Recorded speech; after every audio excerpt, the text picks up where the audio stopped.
It's a special feeling to be number one. Everybody thought you were the best. That's a special moment, a special moment. And number one, that's everything. You wait for that moment all your life to have your name called. Don't think that every basketball player does not watch the draft to one day say, hey, I want my name to get called. I want to walk across the stage. I don't think there's one guy who ever had forgotten when he was drafted. You will always remember that. You will always have that because you always dreamed of being in the NBA. So when that moment comes and your name is called, you finally have arrived. And tonight, you've arrived at a place where childhood dreams will come true. With the big city of New York as a backdrop, some of the best young players in the world stand at the doorstep to the big time, the NBA. We welcome you to East Rutherford, New Jersey, and the home of the New Jersey Nets, Continental Airlines Arena. It is the 1996 NBA Draft, start to finish on TNT. Thanks for being with us tonight. Good evening, everybody. I'm Ernie Johnson. And you listen to the words of Magic Johnson, and he speaks with such passion, even though it happened 17 years ago when he was the #1 pick of the draft. It means that much. It speaks volumes to the magnitude of this night, to the young players and to their families and to their schools and to their coaches, that tonight they could hear their names called, being one of 58 players chosen in the 1996 NBA Draft. We are glad you're with us for 4 hours worth, rounds 1 and 2. 2 rounds in this draft, 5 minutes between picks in the first round. The Lightning round, 2 minutes between picks in the second. The Knicks have 3 in the first round. The Heat and the Spurs, no selections. And 36 underclassmen are eligible for the draft. This is kind of an unnerving night at times if you are making the choices. And already we know that the Toronto Raptors are having their door knocked down by Minnesota and Milwaukee and Boston, wanting to get up to that #2 spot. Isaiah Thomas apparently going to go with his gut right there at #2 and pull the trigger on one of those choices. It's that kind of a night when it is draft night. What is the key, Hubie Brown? Well, I think you have to look, Ernie. It's a very deep draft. We're overloaded at the small forward and power positions, but you also have to look into the formula and say over 150 free agents, the most talent ever coming out as of July 1st. Also joining us tonight, the last time he was in this building, his Kentucky Wildcats were winning the national championship. Head coach of the Kentucky Wildcats, Rick Pitino. Rick, a lot of folks coming out, a lot of kids coming out. Childhood, a not too distant memory for some of these guys. What is the risk you take if you draft one of them? Well, it certainly is a risk because in 3 years you could possibly lose one of those picks. But Michael Jordan, Magic Johnson, Isaiah Thomas all came out early, and certainly we may have players at that level right now coming out. So great future lies ahead for these young men. Tonight is a lot like last year's draft in Toronto in that there is the specter of an NBA lockout hanging over the proceedings here on July 1 because there is still no collective bargaining agreement between the NBA and the Players Association. Let's get more on where things stand as far as that issue goes with 2 more of our colleagues here tonight, Greg Sager and Peter Vesey, the NBA NBC insider, who's working with us tonight, and they're with Russ Granick, Deputy NBA Commissioner. Gentlemen? Well, we certainly don't want to spoil the party. This is a night of celebration, but we have to talk about the negotiations. They broke off last night. You went back to the table today. Is any progress being made? Well, I think some progress was made today. We did meet for 4 or 5 hours, and we're scheduled to meet again tomorrow, but it's still too early to tell if we're getting anywhere or not. Should there be a lockout, how does that impact the Olympics? There are a couple guys that are there on this team that were dissidents in the decertification movement, and 4 of these guys, Shaquille O'Neal, Reggie Miller, John Stockton, and now Gary Payton, are free agents. Maybe they won't want to even play without an insurance policy or a contract. Well, I don't think, Pete, that it should affect the Olympics. I mean, we support USA Basketball and the Olympic movement, but that's an entirely separate institution from the NBA. And I'd be surprised if any players said that they weren't ready to play for their country just because we have a labor dispute in the NBA. And I have not heard that from any of the players yet, and I'm certainly hopeful that whatever happens with the labor problems in the NBA, that we'll still have a dream team together. this just doesn't make sense. You had an agreement a year ago. The commissioner said yesterday the players reneged on certain issues. What are those issues? Well, there have been a number of issues. When they brought in a new negotiator in February, who had been the person who had been trying to decertify the union last summer, he basically said he didn't feel obligated to live up to a lot of the cap rules that have been agreed to the fact that we had a group license agreement allowing us to continue to utilize player likenesses, pension issues. There's a whole host of issues that they really turned the tables on once the new negotiator came in February. Well, it takes sacrifice and determination to make it in the NBA. Let's hope those same ideals carry over from the players we interviewed tonight to the negotiating table tomorrow. Ernie? All right, thank you very much, Craig Sager and Peter Vesey. Much more from those two as the night goes on. And the NBA Commissioner David Stern is set now to tip off the proceedings here of the 1996 NBA Draft. Let us go center stage to the Commissioner.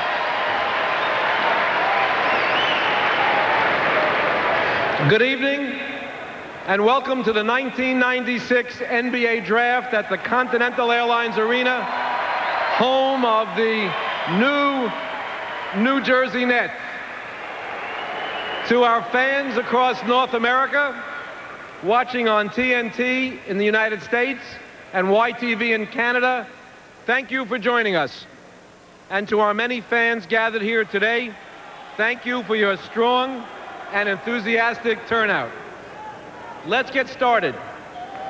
The first pick in the 1996 NBA Draft will be made by the Philadelphia 76ers, who have 5 minutes to make their selection. And so the clock is running on the Philadelphia 76ers as we begin the 1996 NBA Draft. Throughout the night, you will hear from our correspondents who have got you covered coast to coast, conference by conference, division by division. Scott Hastings, one of the all-time great 12th men in the league, will be in Phoenix covering the Pacific Division. The Midwest Division is handled by Jim Durham in Dallas. The Central Division handled by my old buddy Cheryl Miller, who's up there at Gund Arena. And let's begin our rip around now of who our correspondents are with Kevin Kiley in Philadelphia. Thanks, Ernie. I'm at the Spectrum, where I'll be tracking the Atlantic Division. Rumors abound here in Philadelphia. Will the 76ers keep the #1 pick? Will they switch with Vancouver for the #3 pick? Well, you can put all those rumors to rest. The president of the 76ers, Pat Croce, told me a short time ago they will keep the #1 pick, and that clears the way for Allen Iverson to become a 76er. Let's go now to Cleveland and Cheryl Miller. Thanks a lot, Kevin. I'm here at Gund Arena, and I'll be covering all the action in the Central Division. Now, the Cavaliers have 2 picks in the first round, and according to Coach Mike Fratello, they're definitely looking for some big men. Let's go to Jim Durham. And Cheryl, here in Dallas, the Mavericks have had controversy all week surrounding the 3 J's. They put that behind them. They look ahead to the 9th pick in the first round, and what have they got? Maybe 3 W's. They're looking at Lorenzen Wright, Samaki Walker, and John Wallace. The Mavericks, like the rest of the Midwest and the NBA, keeping their options open. Let's go to Phoenix and Scott Hastings. Thanks, Jim. I tell you what, the Pacific Division has all sorts of things going on. You got a disgruntled point guard in Portland. They're trying to get rid of him. Golden State's trying to draft somebody. We can't even pronounce their name. And will Charles Barkley be traded before the draft or after the draft? We'll answer those questions out here in Phoenix. Ernie, back to you. All right, Scotty, and geez, Golden State with a guy you can't pronounce could be Efthymios Rencius, Zildronis Isgalskis, and Vitaly Potapenko. They are tough to pronounce, but all 3 of those guys should go somewhere in the first round. The #1 pick, however, belongs to the Philadelphia 76ers. Much of the speculation, and as Kevin Kiley pointed out, centering on Allen Iverson of Georgetown, the sophomore. Let's go to Peter Vesey now. And Peter, any reason to think they'd go anywhere but Iverson? No, I think he has a pretty good source there in Mr. Croce. I talked to Brad Greenberg, the 76ers general manager, a while ago. He loves Iverson for a number of reasons. He thinks he's the quickest guy in the draft, the fastest, the most competitive, the most mentally tough, the most persistent. In addition, he feels he's capable, very capable of running the team and making everybody happy. Other than that, Brad Greenberg isn't sure of the pick. Quickly, guys, if you had to make the choice between Stephon Marbury, and Iverson, where do you go? Well, it comes down to style. You have a new coach. You have a new general manager. How are you going to play? You already have in cement Derek Coleman. You have Clarence Witherspoon, and then you have Stackhouse. 3 guys who score. It will come down to your philosophy. Here in New York, it's unanimous. It should be Marbury. Where I sit, I like Marcus Camby because of the style of play of having to wait for Derek Coleman to get down the floor. The X factor. Derek Coleman gets in great shape. You got 3 wonderful players with Iverson, Stackhouse, and Derek Coleman. There's been a lot of instability at the point for the Philadelphia 76ers since Maurice Cheeks left. And look at this list since 1989 of Johnny Dawkins and Hornacek, Ricky Green, Barrows, Tyler Skiles, Maxwell, and the instant offense guy, Trevor Ruffin.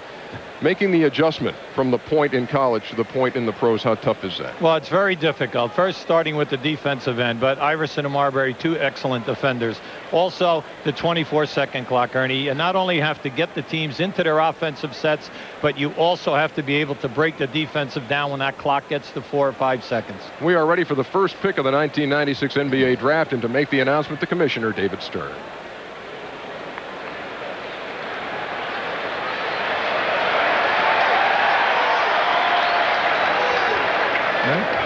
With the first pick in the 1996 NBA draft, the Philadelphia 76ers select Allen Iverson from Georgetown University. And there you see backstage Allen Iverson, the Georgetown sophomore. Ann and Steve, mom and dad. Family and friends back there. And what a tremendous moment that is for a kid. You think about all the nights, all the mornings that you had to get up early, take the kid to his youth league game, and dreaming of this night, of being the first pick in the NBA draft, and it has happened for Allen Iverson. His mom, and there is David Falk, who should figure prominently into the... He seems very happy. Yes, as a matter of fact. Can't hide that smile. Wearing the hat of the Philadelphia 76ers, Allen Iverson.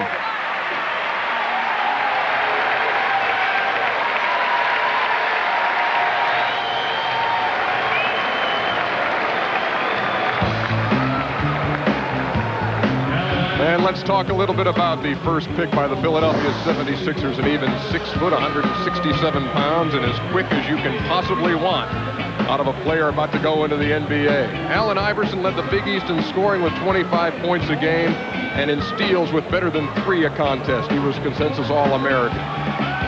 He averaged nearly 28 points a game in the NCAA tournament. He played 4 games there. Had 10 steals in a game against Miami. The first player to ever leave Georgetown in the John Thompson era. He had good reason to do this. He has a sister who's ill, needs a specialist. Allen Iverson wants to help.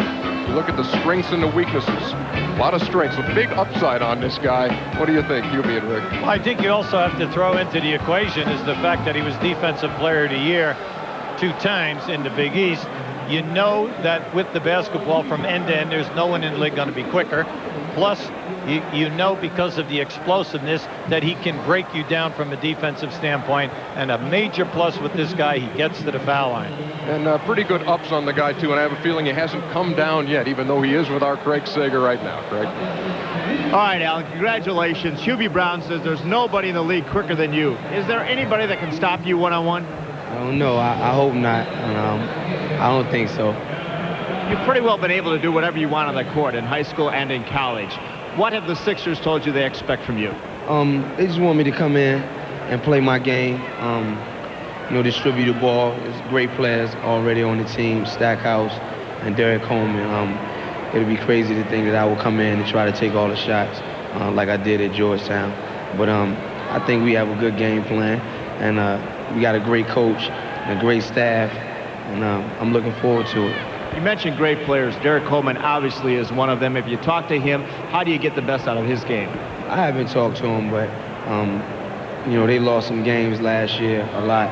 And I know they want to just dig deep down the side and bring everything out that they got and win some games. And all I want to do is win. And that whole staff and the organization, they just want to win. Congratulations, you're number 1. All right, thanks a lot.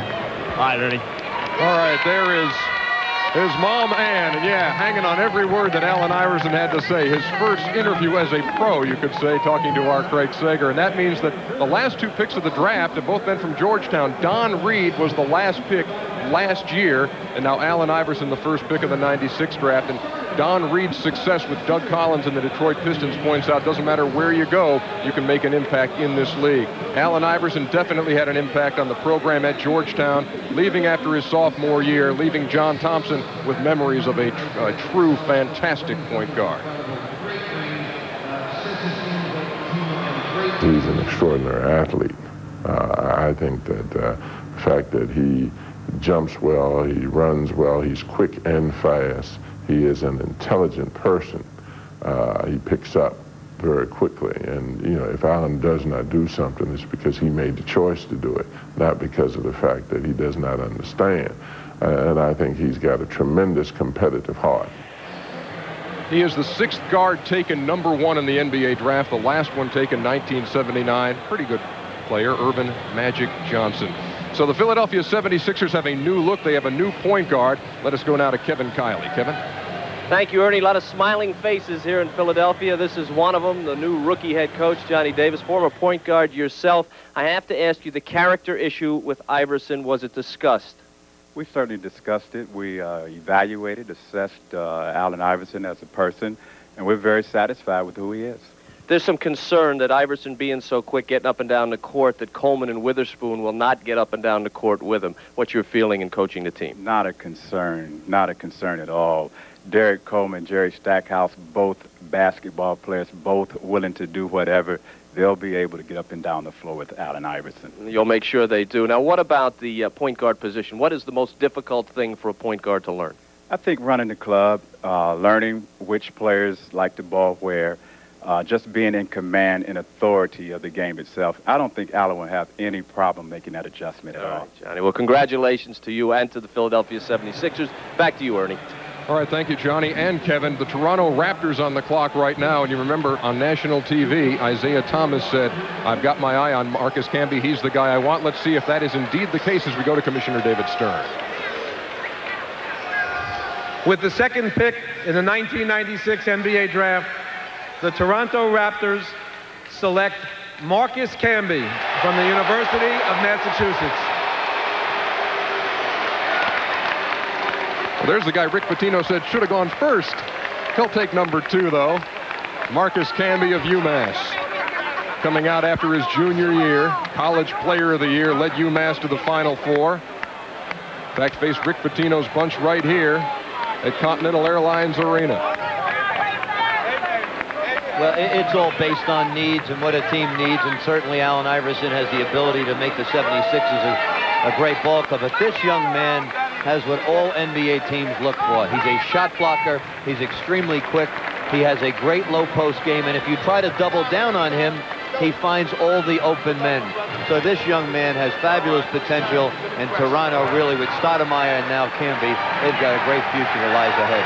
Yeah, the Raptors had the Rookie of the Year in Damon Stoudemire, Mighty Mouse a year ago, and now they'll make their bid for that award again with Marcus Camby. There's his mom, Janice, backstage, and there's Big Marcus with Commissioner David Stern, who spends a lot of nights on draft night looking way up at some of the draftees. 6'11", 223 pounds out of UMass, a power forward, the College Player of the Year. And there is Marcus Camby. The great low post moves, as you point out, yes, Rick. Unfortunately, against our team. One of 4 players with 300 career blocks. He can get that done, too.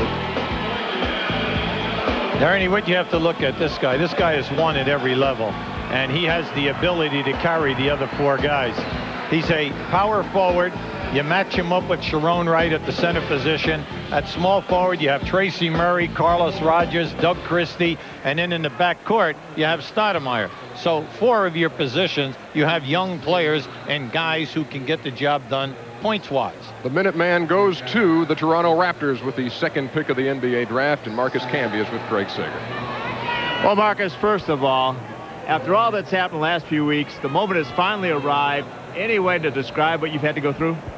It's been difficult, but, you know, I had a lot of support back home from Hartford, and back home, a lot of people didn't want to see Marcus Camby succeed, but I had strong friends in my project, the Penthouse in Bellevue Square. I had great support from the cartel back there in the back, and everything's been great. A lot of players, we say we have to wait to develop. You're ready to make an immediate impact. What position, your talents, where are they suited in the NBA? People question, what position I'll play, at 3, 4, or 5. I consider myself just as a player. Just get me out there on the court and just let me play. Isaiah Thomas has proven he knows what he's doing. Last year, Damon Stoudemire. Have you met Damon? Have you played against Mighty Mouse? Oh, yeah, I met him in my rookie. We played one-on-one. But he beat me 5-4, but I couldn't back him in. So, he's a heck of a point guard. Any big man would love playing with Damon. Rookie of the year 2 years in a row, maybe? Maybe. All right, congratulations. Let's go back to the set. All right, and on the way, again, a look at Mom, Janice. Congratulations, your son, number 2 in the NBA draft. And he's also the second player from UMass picked in the first round ever. The other one, Dr. J, Julius Erving, 1972 by the Bucks, a guy sold on the talents of Marcus Camby. I think Marcus is a player with tremendous skills. His offensive skills are very, very good. He's won at every level that he's played at. As a high school player, he was a state champion. As a college player, took his team to the Final Four. On the defensive end of the court, he plays with a tremendous amount of passion. He blocks shots with a passion, helps his teammates, talks while he's on the court, and physically, he's willing to give up his body. So Marcus Camby, picked by the Toronto Raptors. Now the number 3 pick goes to the Vancouver Grizzlies. Let's see what's going on in the 3, 4, 5 area right now. Let's check in with Peter Vesey. Pete, what you got? Well, there's been some talk that the Grizzlies might take Stephon Marbury at this spot, but they're going to go for Sharif Abdur-Rahim, and they're going to keep him. They love this guy. Stu Jackson's in love with him. The Bucks will then go for Stephon Marbury. Mike Dunleavy loves him, but he could also be talked into trading him. The T-Wolves are already offering Andrew Lang and a flip-flop of picks. The Lakers have offered Vlade Divac. Mike Dunleavy wants Anthony Peeler thrown in there. The 5th pick is going to be Antoine Walker. Kevin McHale likes the guy, but I think they're going to take him.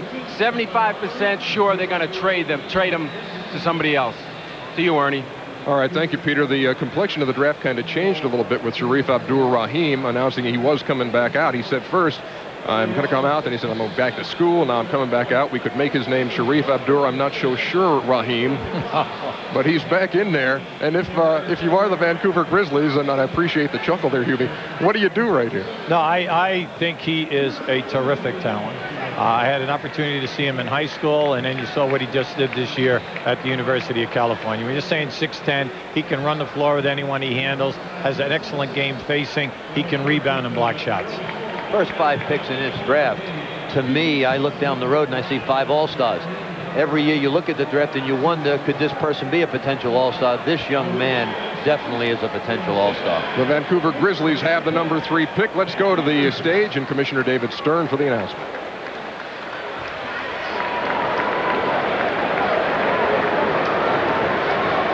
With the 3rd pick in the 1996 NBA draft, the Vancouver Grizzlies select Sharif Abdur-Rahim from the University of California.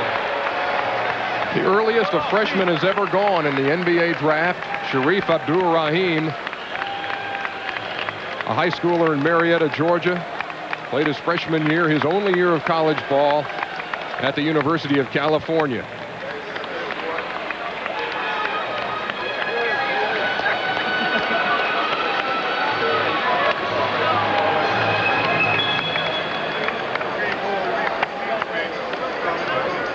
High fives all around backstage as the Cal freshman makes his way to meet Commissioner David Stern. The Pac-10 Player of the Year as a freshman.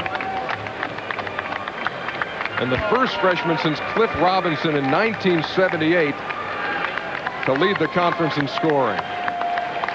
Amina Abdur-Rahim, his mother, with the tears. You see a lot of that backstage on draft night.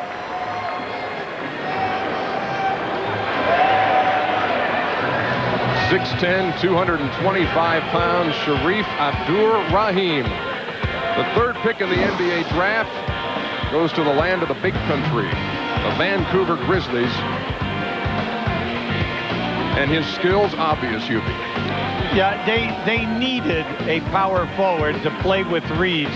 They have a number of players that can play small forward. Their guards are adequate, but what they need is a dominant guy who can board, block shots, get out on the break, fill the lane. He has all of those qualities, plus he's excellent off the dribble facing. And Greg Anthony at the point had a terrific year. So now you've got your legitimate center, you've got your power forward who could also swing it to 3. So you've got a great start for the Vancouver Grizzlies. And he's probably breathing a little easier as Greg Anthony now that I keep wanting to call him Eric like his brother's name, Stephon Marbury, not taken by the Vancouver Grizzlies. Todd Bozeman was the coach at Cal for Sharif Abdur-Rahim. He knew he had a gem there, but he also knew this wasn't going to last. Todd Bozeman. I can't say I really expect him to be here for 4 years. I didn't expect that when I recruited him. So, when people ask that question all the time, and, the thing is, you would look at a kid like that as being a Mercedes. And if someone said, hey, you can drive this Volkswagen for 5 years, or you can drive this Mercedes for 1 year, you're going to say, hey, I know I'm going to have to give it up after a year, but give me the Mercedes. I'll drive the Mercedes for a year.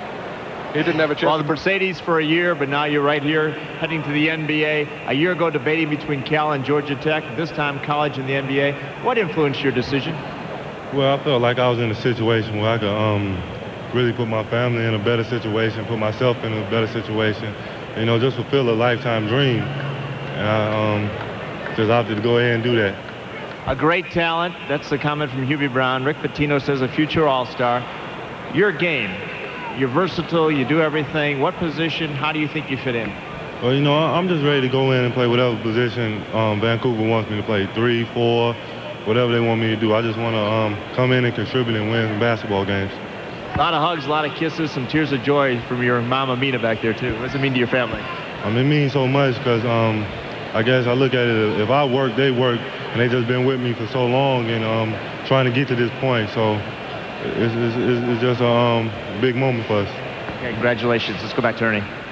All right, Craig, 3 picks down in the first round here at Continental Airlines Arena. The Milwaukee Bucks are up. We'll be back. 1985, the big fella, Patrick Ewing, was the first pick overall out of Georgetown tonight. Allen Iverson became the second. Georgetown became the 7th school to have 2 number 1 picks. Right now, Milwaukee is up. Let's go to the podium and Commissioner David Stern. With the 4th pick in the 1996 NBA draft, the Milwaukee Bucks select Stephon Marbury from Georgia Tech University.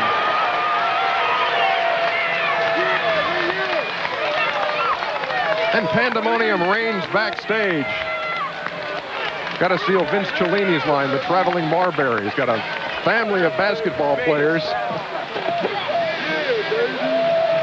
And I can recall as a Cub radio reporter in 1970s covering his brother Eric Marbury, Sky Dog they called him, at the University of Georgia. And Stephon Marbury really living a dream for that entire family, hoping that somebody would make an impact in the NBA, get their name called on this night. And there is Stephon Marbury.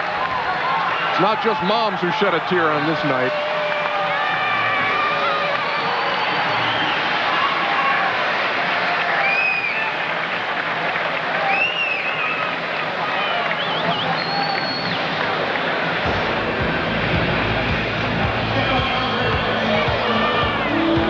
Pick of the draft, the Milwaukee Bucks take Stephon Marbury, 6'2", 182 out of Georgia Tech. Played 1 year for Bobby Crimmins. He was all ACC, scored about 19 points a game. He was number 5 in assists in the ACC Rookie of the Year. Only the 5th freshman selected to the first team All-ACC. Joe Smith, Kenny Anderson have done that, but Marbury may be, I guess he will be, as far as point guards go in this league, and maybe you compare him to his predecessors like Kenny Anderson at that place, the best of the bunch. Well, he has a great feel for the game. He gets everyone involved. He not only can score, shoot the threes, he's an excellent defender, and then he can make the pass in traffic. Stephon Marbury is taken by the Milwaukee Bucks, number 4 overall in the first round, and he is standing by now with Craig Sager. Craig? Well, Stefan, it's always an emotional scene in the back room there when you get drafted. But I tell you, when we saw your family sitting there hugging everybody, the tears coming to your mother Mabel's eyes, tears coming down your face. Did anybody in your family sleep last night? What was it like? I can't even explain the way I feel right now. It's been 20 years. 20 long years. We waited for this day. And it's here. It's here now. Can I take your head off a second? What has this been talked about in your family? What has it been like? I mean, we sit around long, tired, effortless nights, just sitting there thinking about when that day was going to come. And for it to be here now, it just feels so good. I can put a permanent smile on my mother's face. Also borrow that greenhouse for her plants. Oh yeah, she's gonna have that nice big greenhouse. Of course. Last night we talked about the NBA. We said New York has leaders, politics, point guards. What does an NBA point guard mean to you? What's the definition? A leader, a person that's gonna make everyone around him better, sacrifice, do everything that it takes to win. Well, the Marberries have arrived. Nice talking to the Starberry. Congratulations. Good luck. Ernie? Well, that's what the NBA draft is all about, isn't it, folks? The emotion overcoming Stephon Marbury, taken in the first round by the Milwaukee Bucks. He's the first Georgia Tech point guard to lead the team in scoring since Mark Price. An inside look, too, first Hubie Brown, an inside look at what he is able to do on the court, his quickness. Well, you're going to see him come down the floor here right now and change directions quickly and come right into traffic behind the back. The quick move, and now the big step. Now, once he gets down in here, he has the ability to make the pass in traffic, finding the free people, making everyone a better player. There's also tears of joys out there in Milwaukee from Vin Baker and Glenn Robinson, because now they've got someone, although Sherman Douglas is an excellent point guard, they've got someone who can not only defend, but get them the ball consistently off penetration. How about the Minnesota Timberwolves? They're on the clock now with about a minute and a half to go in their 5-minute span to make a pick. Where do you go if you're the Timberwolves, Hubie? Well, there's a number of ways. I mean, you say, well, at the forward position, you already have Garnett and Gugliotta. You have Lang at the center. But it's like what Peter said up on top. We have no idea what is going on behind the scenes now. They might draft someone here, and that person is going someplace else. You have no idea what they have in their formula. Let's check in with our correspondent on the Midwest Division. That is Jim Durham in Dallas. What's up with Minnesota? I tell you what, Ernie, as you know, the Minnesota Timberwolves were guard shopping going into this draft. They had hoped to perhaps trade up and get a Marbury, or perhaps maybe they'll trade down and get someone else. But as Peter Vesey said earlier, it would appear that Antoine Walker would be their pick there. Now, there's an interesting sidebar to this issue. When he went to Minnesota to have the workout, he went one-on-one with John Wallace. And I understand Coach Pitino, Antoine Walker won. And maybe you can address that. What do you think, Rick? Well, you know, Antoine Walker's a terrific basketball player. He's, I think, going to be in 5 years one of the best players in this draft. I'm not sure he's going to Minnesota, certainly, but that remains to be seen. Peter said that they might trade him. I hope they trade him back to Kentucky. I don't think it's going to happen. Let's go down to the podium to the Commissioner David Stern with Minnesota's pick at number 5. With the 5th pick in the 1996 NBA draft, the Minnesota Timberwolves select Ray Allen from the University of Connecticut.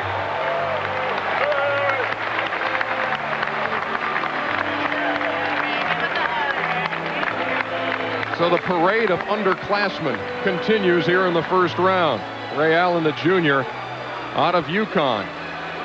Bit of a surprise here, guys? Or does this tell us something about what Minnesota might be thinking in the J.R. Rider position? Well, yeah, you have J.R. Rider. You also have Doug West, 2 excellent players. Doug West can play small forward as well as the 2-guard position. And that's why we say we have no idea what Kevin McHale is doing. And we also know that Kevin McHale is brazen and also will get out there, and he's been very creative since he has become the head of the basketball operations. Yes, this is not what they need. They were looking at the point guard center position, and they drafted a great shooting guard. So this looks like it may be a trade in the works, or he just is very happy with Ray Allen. Yeah, there sure was a lot of talk earlier about Minnesota coveting Steve Nash, also a point guard, so we'll see what happens here down the road. But Ray Allen is their pick. Number 5 in the first round, 6'5", 198, and the Big East Player of the Year, 23.4 points a game. He was second to Allen Iverson in the conference in scoring. UPI's National Player of the Year. He knocked down some three-pointers, too. Hit 47% to lead the Big East, and his 115 threes on the year was a UConn record. Question about whether he'd be able to take some guys off the dribble. Is that a legitimate concern about what he can do? Oh, that's a major concern, except he has range, Ernie. And this draft, you're looking for guys who can make the outside shots. He's an excellent three-point shooter. He's a good kid, and he's a terrific finisher in the open floor. A Husky goes to the Timberwolves, the number 5 pick overall in the first round, and Ray Allen is with Craig. Well, Ernie, this is kind of a surprise. Everywhere that Ray Allen interviewed, he made a very favorable impression. Everybody loved him. Senator Cole wants him to run his campaign. I asked him where he was going. You said you didn't know. And here you're picked by a team where you didn't even interview. It's very interesting because Donyell Marshall went to Minnesota, and I never thought I'd make it to Minnesota, but Minnesota's a great city, and they have a great organization, and I'll be ready to play there next year. When I talked to you in Chicago, you came off Player of the Year honors, had a great season, but you said you had to work on all aspects of your game. Why? Well, because going to the NBA, I think I have to step it up a notch everywhere. I can't settle for the skills that I displayed in college. I think the NBA is another level, and I definitely have to improve a lot and work very hard. Well, this is a moment brought your whole family together. Yes, it has, and it's great to see my mother, my father, all my sisters, and my daughter back in the green room having a good time together. Okay, good luck. Let's go back to Ernie. There is Flo Allen, Ray's mom. Go ahead, smile. It's all right. The number 5 pick in the first round. And there is Walter Allen, Ray's dad. An inside look now at Ray Allen, Hubie, and we've talked about his ability to shoot from the outside, deadly from three-point range, and see if that translates into the pros. Well, that is definitely his strong suit. He has the ability to come off screens, make the catch, and then have the range. He does not need the dribble to make the three-pointer. That is key at the NBA level. Plus, what you like is the athletic ability, and he's very coachable. Ray Allen, the number 5 pick in the draft, taken by the Minnesota Timberwolves. The Boston Celtics are up next. We'll be back as the draft continues. Well, you have to say, all we have right now, we lost Eric Montross in a trade. All you have at the center position is Purvis Ellison. Everyone else is a free agent. But the small forward position, you have Antoine Walker. Now, you can move Rick Fox to the backcourt, play Eric Williams and Antoine Walker. Boston moving from number 9 to number 6 with the trade with Dallas. Celtics are now ready, and so is the commissioner. With the 6th pick in the 1996 NBA draft, the Boston Celtics select Antoine Walker from the University of Kentucky. I wish we had somebody on the set who knew something about this guy. Oh, we do. Rick, how's it make you feel to see this guy go? This young man came out, a brash high school young man, and was the key to our championship. His maturity level and advancement was sensational. I'm so happy he's drafted by Boston. I was kind of hoping for Boston, the Clippers, or New Jersey. I felt they needed him the most. He can play power forward, small forward, can even bring it up and play a little point forward. Bittersweet at all for you, though? Oh, I'm so happy for him. This young man helped us win a championship. Made all our dreams come true. Now they're crying backstage. The family and everybody in Kentucky, including myself, are crying for other reasons because we hate to see this young man leave us. Any weakness in his game, do you feel? No, I really feel he's improved defensively. He can play both. What people don't realize, he can play a little power forward. He has a great post-up game. Has to become a little bit more consistent shooter, but a great competitor. Wants to beat you at a game of horse. Nice anticipation he also has, in the Final Four, in the semifinal game and in the finals. 4 steals in each of those games. The guy has quickness and smarts on the court. And Antoine Walker on his way to the Boston Celtics. There you see the bio on him, 6'10" and 234. Take me through his game, Coach. Well, he's got a great low post game, much improved. He reminds me of Magic Johnson in the open floor. Now, they have the graphic at 6'10". We recruited him at 6'8". Somewhere at the end of the championship to the draft in Chicago, he grew 2 inches. That's how much potential this young man has. But he does have a terrific all-around game. The Boston Celtics got themselves a great, potentially, basketball player because of the way he can score and pass. Just 19 years old right now, will turn 20 on August 12th. Antoine Walker picked by the Boston Celtics, and he's with Greg Sager. All right, first of all, Rick Pitino, he's up there raving about your talents, talking about how great you were, what you did for Kentucky. Why couldn't he talk you into staying? He tried. I mean, Coach knew it was best for me. The best situation for me was to come out right now, and you know, he bagged me 100%. He only played you 23 minutes a game. What happens now when you go to a 48-minute game with a 24-second shot clock? It's very difficult to play 30 minutes in our system. 23 minutes is a long time in our system. You know, it's going to be a big adjustment for me going to the NBA, but I feel very confident in making that adjustment.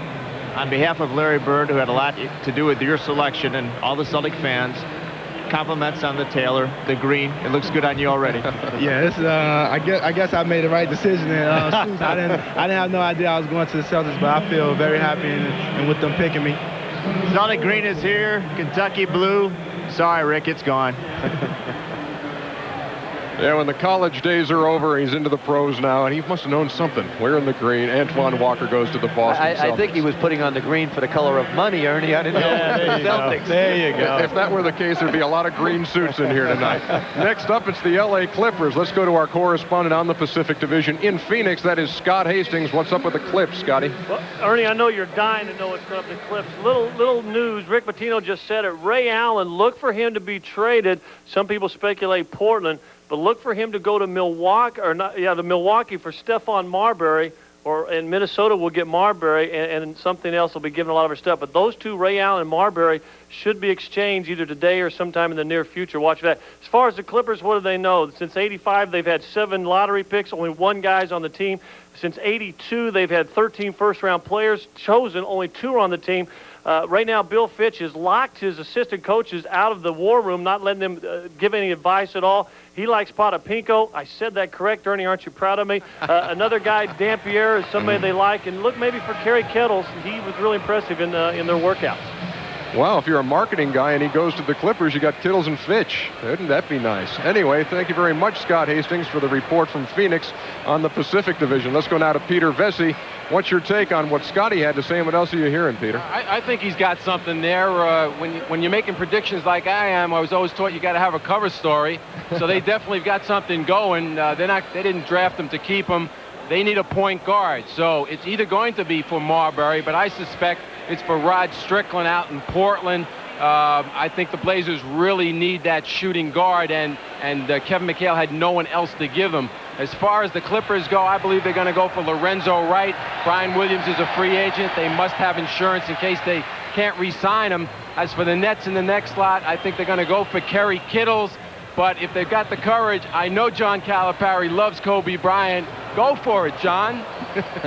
I assume that John is watching, and if not, we'll certainly pass the word along to him that Peter says Kobe Bryant is the guy to go to. Isn't it easier when you're sitting on a set? Oh, believe me. And if he doesn't pick Kobe, the Post is killing him tomorrow. That's right. Or not being locked out of a war room on draft night. How's that for what's going on with the Clippers? What do you see if you're Bill Fitch here, and what do you need out in L.A.? Now, the fact they have to look at the situation with Brian Williams. Stanley Roberts is an excellent player if he's healthy, but he has never been healthy since he's been there. If Brian Williams goes, they have to protect themselves with someone who can play the center position. They're talking about Lorenzen Wright. Is that a possibility? What's your thoughts on him? I think so right now, but this is a tough pick. This is the toughest pick so far because now it gets a little touchy. Well, let's talk about the L.A. Clippers, and on paper, these guys look pretty good because you got a lot of guys who went high in the draft, 9 top 15s. There's Bones up there at the top who won the slam dunk. Brent Barry, Lamont Murray, Piatkowski, Rogers, DeHair, Seeley, Brian Williams, Loy Vaught, and Pooh Richardson. Who will the Clippers add to that list? Let's go down to the commissioner, David Stern.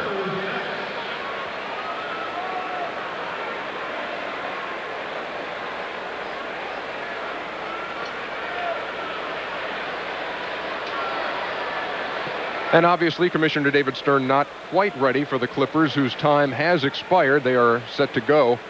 Who else? Again, let's just dissect what the Clippers need, what Bill Fitch does here. And you look at the list of players they have had who have been pretty high draft choices. Well, yeah, you look at Potapenko, then you also have Dampier, and then you have Lorenzo Wright. It comes down to which guy you like the best. The commissioner is ready, as you see. With the 7th pick in the 1996 NBA draft, the Los Angeles Clippers select Lorenzen Wright from the University of Memphis. Well, the record continues here on draft night. That's 7 underclassmen in a row to start off the draft. Lorenzen Wright of Memphis, the latest. His dad is Herb. He's the head women's coach at Shelby State Community College in Memphis. Played some pro ball in Finland. His mom, Deborah. And Lorenzen Wright, the 6'11", 225-pound sophomore out of Memphis. The 7th pick in the first round by the Los Angeles Clippers. You know that at the center position, Ernie, he only goes at 230 pounds. They're going to have to bulk him up if he's going to play there. You know that Clipper team plays an awful lot of close games. They've improved. They have a lot of first-round picks. They play with a passion, but what they need is someone to get them over the hump in the last 2 minutes. The people who can get the shot block, get the key rebound. But once again, they're adding another quality type of a guy. But for people to think that he's going to step in and overpower guys at only 6'11", 230, no, he needs to change his body. He needs to go in the weight room. But this is a great addition. Bill Fitch did just a wonderful job with this Clipper team last year. And this young man has great upside. He like Marcus Camby, he's got to live in the weight room. That's got to be a big offseason for him. There's been a question mark, too, about a stress fracture with this guy, too. How much of a concern is that, Hugh? Yeah, well, the main thing is, you know, where is the stress fracture? And then also, what are the doctors predicting? They're saying that he's going to be in a cast for 6 weeks.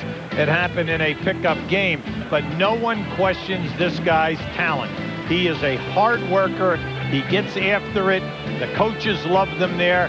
No one says that this guy doesn't give it to you night in and night out. Around Memphis, they called him the Howl for the noise he made on the two-hand tomahawk jam, and now the Howl is coming to the NBA in the LA Clipper uniform. He's with Craig Sager.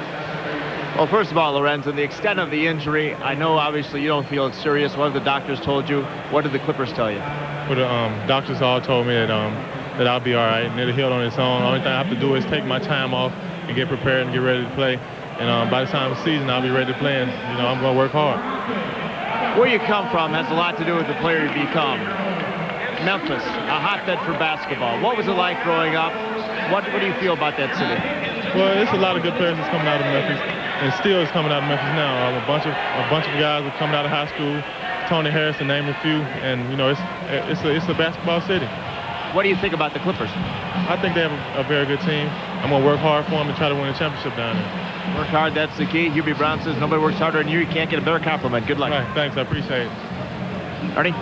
All right, Segs. Anna Mae Wright, that is Lorenzen Wright's grandmother. Yeah, get the tissues out. Big night as Lorenzen Wright has taken the 7th pick by the Los Angeles Clippers. His coach in college at Memphis was Larry Finch. Let's hear from Larry Finch on the kind of player he had in Lorenzen Wright. 6'11", can run the floor like a deer, like a little man. He got the quickness of a little guy. Just plays hard all the time. He's relentless when he goes out on the floor. He just gets after it all the time. And this is one of the things that the professional teams like about him, because he brings a lot of energy to a program. It's what I love about having him here. I wish I had him back. Yes, I bet he does. And so we have reached the number 8 pick in the first round. And it's the New Jersey Nets, and you can feel kind of a buzz going through the arena here at Continental Airlines Arena. You see the time on the AT&T draft clock coming down to 2 minutes to go. And we talked about the possibilities for John Calipari here. Would he have the guts to take a kid like Kobe Bryant?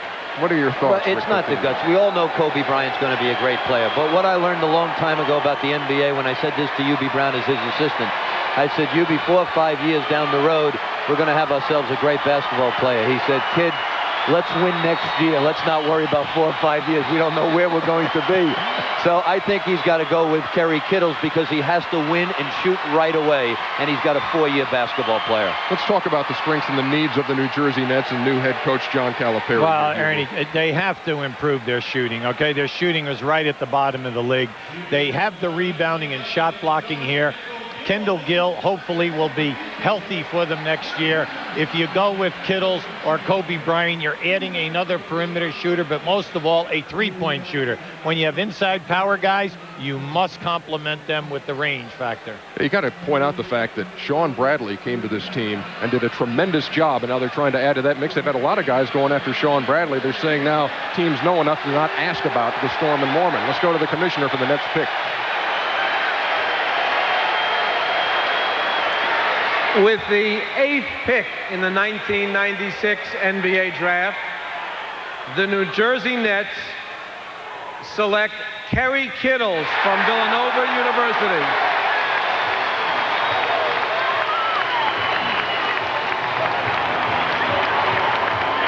Well, if you're John Calipari, you got to like what you hear in your own arena right here. Fans seem to like that one.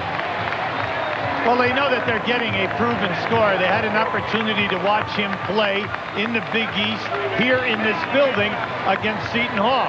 So you know that you get a guy who's been able to put up over 30 points and over 35 points on some nights. Now, is he an unselfish player? Yes.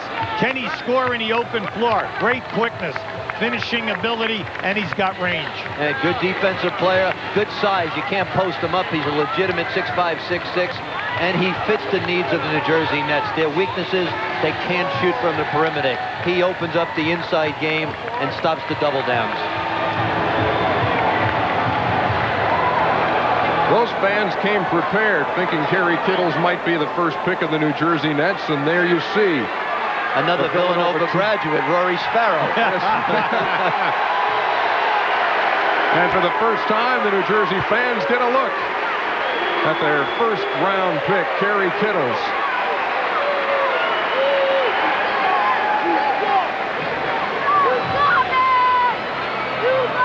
And some hopeful Nets fans with Calipari and New Jersey a perfect fit. Kerry Kittles, only 177 pounds, but tall at 6'5", playing the two guard. Lawrence Moten of Syracuse and Ray Allen of UConn join this guy, the only Big East players to rank in the top 15 in 7 statistical categories. Kind of tells you about the versatility of Kerry Kittles. As you look at his form, you can see he can release the ball quickly. He's got excellent rotation, excellent technique. This young man fits really well for the New Jersey needs, as we just stated. Now, obviously, he's going to have to get stronger physically for the NBA because he'll get punished in the low post if he doesn't. Hubie, there have been comparisons, I guess, to Scottie Pippen and to Reggie Miller and to Del Curry. Where does this guy fit in? Who does he remind you of? I think he should just try to be Kerry Kittles, with the pro game. Let's stop putting him, into the all-star every year category. But, once again, the quickness is there. So he has size, quickness, and like Rick says, he can defend in the post area, and then you have a perimeter game. That's what they're looking for here. When you have Bradley, and if they re-sign Gilliam, Jason Williams, you don't have to worry about the shot blocking and rebounding. New Jersey is always in the top 3 in all 3 categories. Kerry Kittles, the first senior to be picked in the 1996 draft, and it comes at the number 8 spot in the first round. Kerry Kittles is with Craig Sick. Well, it may have been the 8th pick, but obviously it's the most popular choice here at the Meadowlands. First of all, who are all these people with Kerry Kittle signs?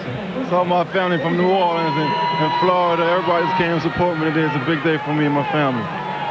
We've seen you have big days in this arena. There are some nights when you throw that ball, it just goes in. Other nights you don't have that luck. What's it like to be in that zone, and how do you play in this building? It's great to be in that zone. All players love to have that feeling going for them, their shots falling, and they get into rhythm. And playing here in the Meadowlands is great for me. Being down the street from Philadelphia, Villanova, and my family, and it's just great to be in this kind of area, in this environment. Obviously, the Nets need a shooting guard. Have you had a chance to talk to some people around here, some of your teammates I see in the stands, like Sean Bradley and a couple others, Jason Williams? I haven't spoken with them yet, but, Coach Calipari has spoken to me on many occasions and told me, hey, you're the guy we're looking to bring in. Hopefully you can add, what we need and, have the right attitude and, make things happen here in New Jersey. Most popular choice so far of the night, Kerry Kittles to the Nets. Ernie. Thanks, Siggs, as you might expect here at Continental Airlines Arena. And we'll be back here as the NBA draft continues right after the Avs are up. After just seeing New Jersey pick Kerry Kittles, and here's Commissioner David Stern. With the 9th pick in the 1996 NBA draft, the Dallas Mavericks select Samaki Walker from the University of Louisville. Hey, best lid of the night, without question so far, belongs to Samaki Walker. The Louisville Cardinals sophomore, another early entry candidate. So 9 picks have been made, 8 have been early entries. And Rick Pitino, you're saying this is a guy maybe underrated in some circles. Very much so. This is a great pick. Matter of fact, I called him just 3-4 weeks ago and told him it was a great idea for him to come out right after Denny Crum called Antoine Walker. So this is really a terrific pick. Samaki Walker is, because we haven't seen a lot of him because of some of the problems that went on this year for him.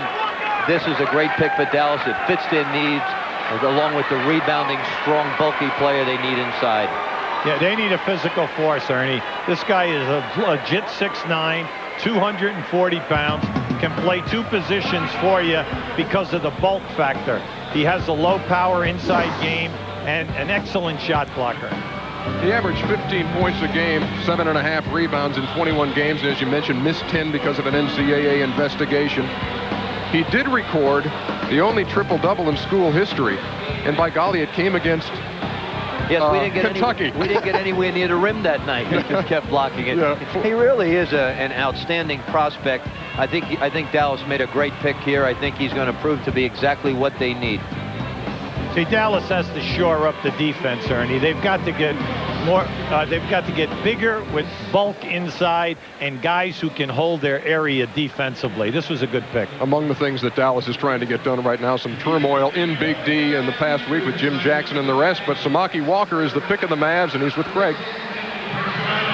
Well, and Hubie Brown says this guy doesn't have to change anything. I say congratulations to the Dallas Mavericks.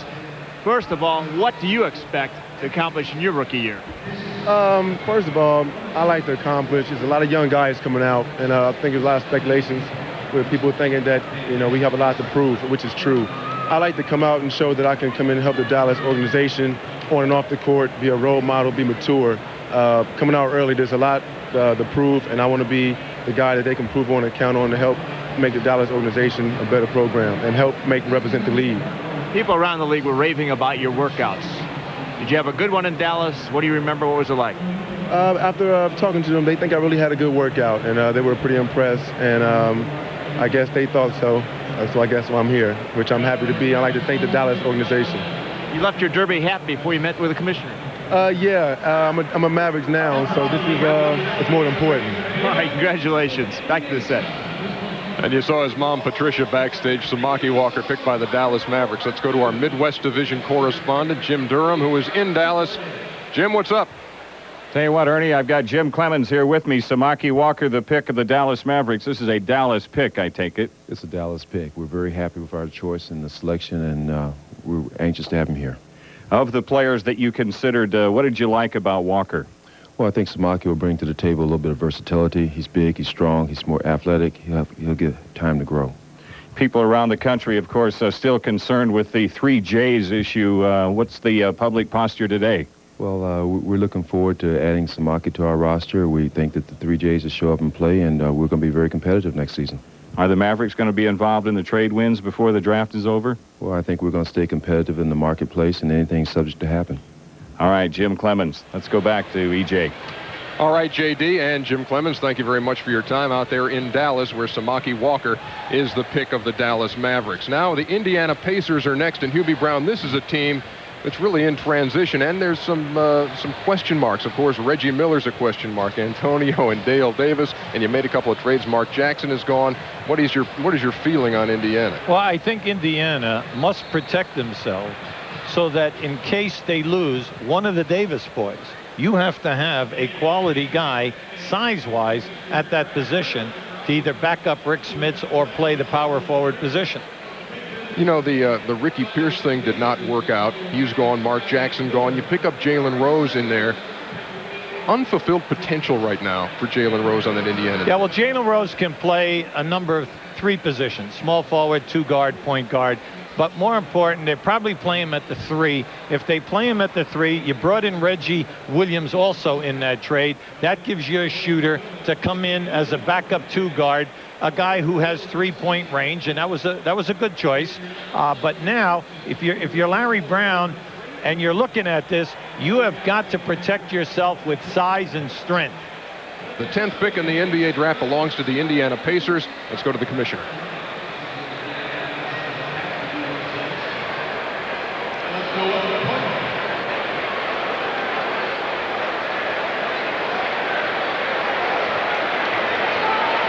With the 10th pick in the 1996 NBA draft, the Indiana Pacers select Eric Dampier from Mississippi State University. The first center selected in the 1996 NBA draft, Eric Dampier of Mississippi State. Another guy that Rick Pitino will know quite well. Very, Kentucky's battles with Mississippi State. Very strong, powerful basketball player. Certainly surprises me a little bit with the pick. What remains to be seen, they need backup help, obviously, physically, what Yubi just mentioned. But this young man is powerful, very strong. Weakness, obviously, is not going to shoot great from the foul line, but they made themselves an excellent pick. Now, how do they fit him into their system? That's a good question. How do you do it? Well, first of all, Rick Smits never plays during the 82 games, never plays more than 28 to 30 minutes. You still have to fill in here now, another 18 to 20 minutes every night.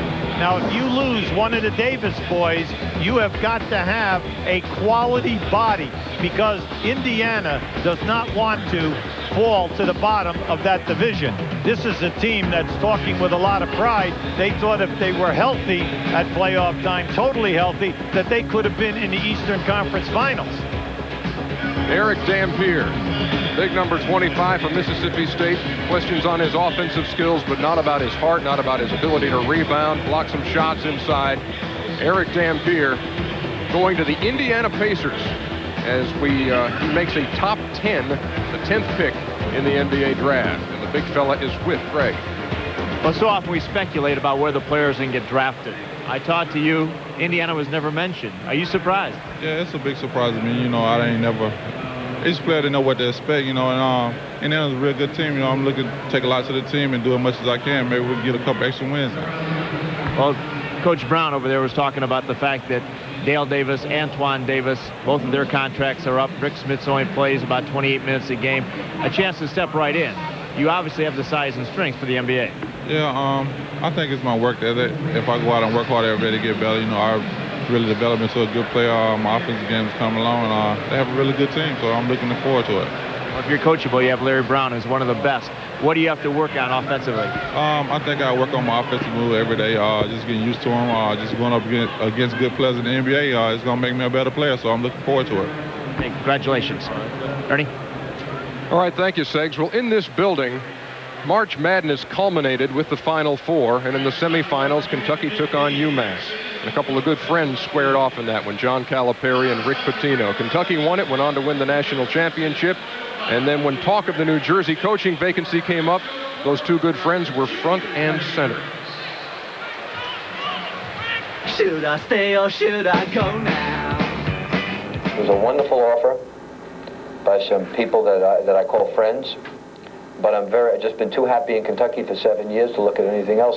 Should I stay or should I go now? My goal is to create a love affair between this organization and the fans in New Jersey.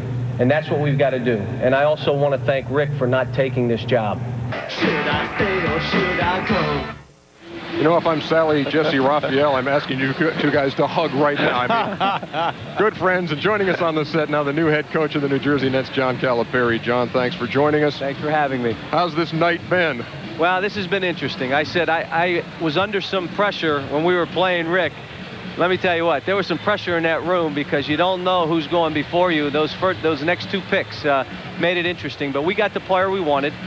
We've dabbled with some other guys, but that was a guy that I felt very good about and could play two positions. We really want to re-sign Chris Childs, but it's a problem if we can't, and I worry about that, and I think this gives us some movement at 1 and 2. John, were you not listening to Peter Vesey when he said Kobe Bryant is your guy? Where did Kobe Bryant enter the equation? Well, we really like Kobe, and I think he's going to be a terrific player, and I think he's going to be a terrific player in the NBA. But for us right now, where we are and what we needed, I felt in the end it was Kerry Kittles. And really, you'll read about it tomorrow in Peter's column. Hey, when you look at your situation, John, and Rick both, this question to you guys. What was it that said, I'm staying at Kentucky? What said, I want to leave you? Well, I coached 4 years in the NBA, and I say this all the time, and not just because he's here. I learned more basketball in the 2 years with Hubie Brown than I've had in 30 years I've been around this game. And for me, that was the greatest learning experience of my life. Then to go on to be a head coach and try to go against some of the greatest coaches in the land was even more beneficial. John needed that experience. I've already been through that experience. So I think for him, it's a dream of a lifetime. He'll do a wonderful job here in New Jersey, and they're very lucky to have him. John, the toughest thing for you to do right now, coming cold into the NBA. I don't know who my team is. You know, you can't really prepare because we were going in not knowing who we were going to draft. You have to draft without knowing who you're going to re-sign or who you're going to try to sign as a free agent. We know in college, or we knew who your team was going to be next year. That's the hardest thing for me, and I think that's what I have to go with. John Calipari, thank you very much for joining us. Good luck in your first season. Thank you very much. Good luck, John. Let's go down to the commissioner. There's a trade and a pick.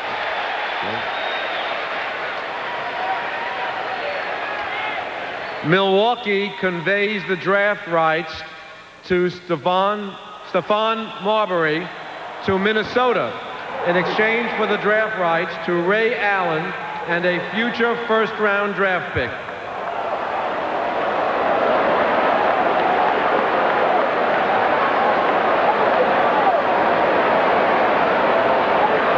So, moving right along, with the 11th pick in the 1996 NBA draft, the Golden State Warriors select Todd Fuller from North Carolina State University. So no centers were chosen in the first 9 picks of the draft, and then we go back-to-back centers with Eric Dampier going to Indiana and Todd Fuller going to Golden State with the 11th pick.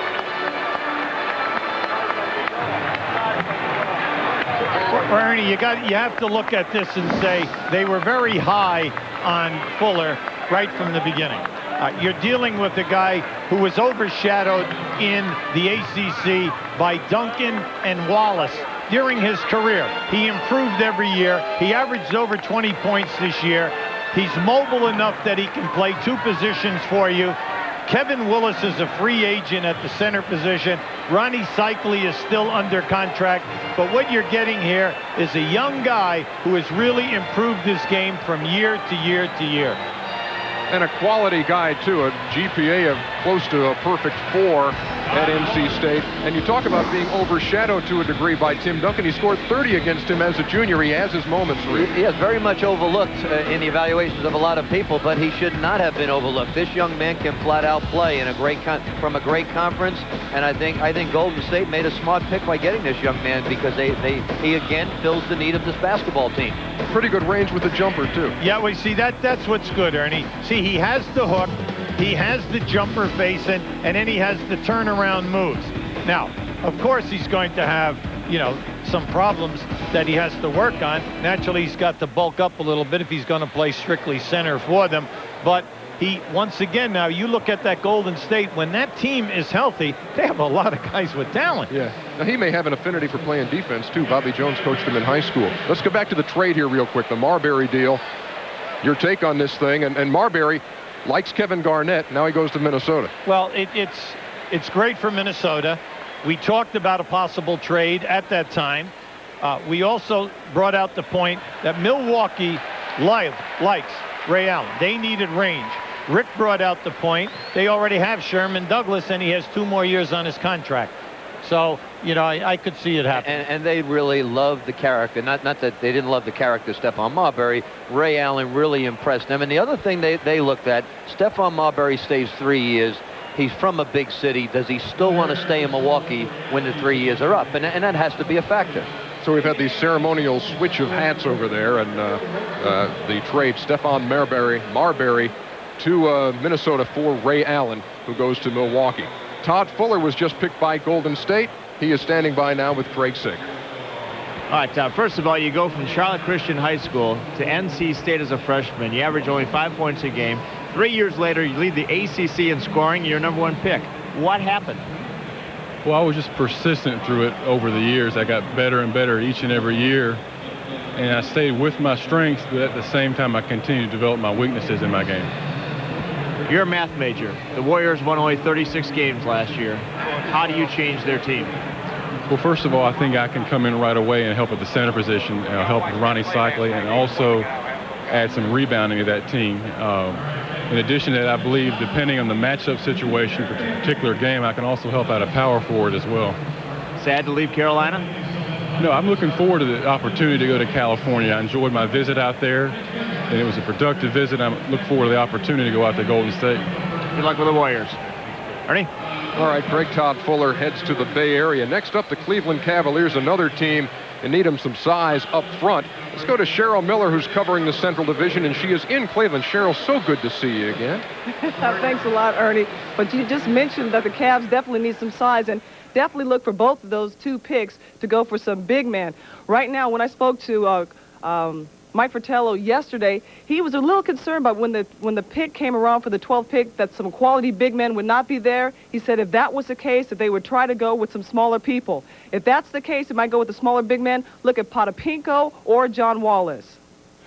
All right, Cheryl, thank you very much. Cheryl Miller joining us from Gund Arena in Cleveland, where Mike Fratello has about a minute and 20 seconds to go before making his pick, the 12th of the first round. The Cleveland Cavaliers, is this an obvious need? You got to get big? You have to get big mainly because Brad Daugherty just retired.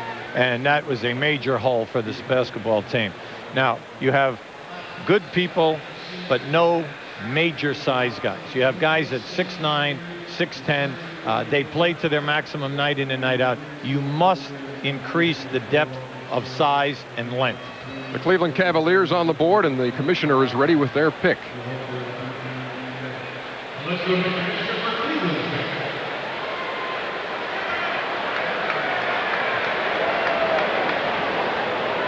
With the 12th pick in the 1996 NBA draft, the Cleveland Cavaliers select Vitaly Potapenko from Wright State University.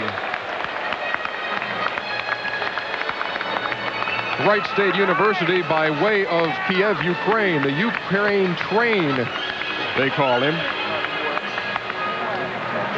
You look at him right now, Ernie, and you say he's sleek. When he was playing during the college season, he weighed 310 pounds. By the time he went to the camp in Chicago, he was down to 270. No player in the Chicago draft helped themselves more than that young man. He was one of the top scorers in the camp.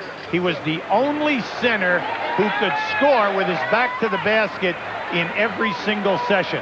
Great hands, good shooting touch, and all business. And definitely we have a weight look book on the horizon very shortly. That's Rob. Vitaly Potapenko down to 277 pounds. Yeah, pass that book around. 6'9.5", 277. And this is a guy who put up some pretty good numbers. Nearly 21 points a game, 7 rebounds, despite the fact he was double and triple teamed a lot. Now, what you have to like about him, Ernie, is he has excellent hands. But he has a knack of knowing where to go as a big man. When a man would leave him to double team in Chicago, he always found the hole. And then when he was hit with the pass, he can finish. There is no doubt this guy can play facing the basket, with his back to the basket. He really has a high IQ. So even if you are double or triple teaming him, you can't double or triple team a train, you get run over. And he's the next pick, Vitaly Potapenko, by the Cleveland Cavaliers of Mike Fratello. And here's Greg Sager. Well, the Ukraine train has been logging more miles than Amway, I think, in Amtrak. You told me that you went, 12 different visits. You're happy to go to Cleveland, though? It was about 11 different teams, 11 different cities, 5 on West Coast and 6 on West Coast and 6 and 5 on East side, and I enjoyed all the visits. I met different people, different coaching staff, but it was enjoyable.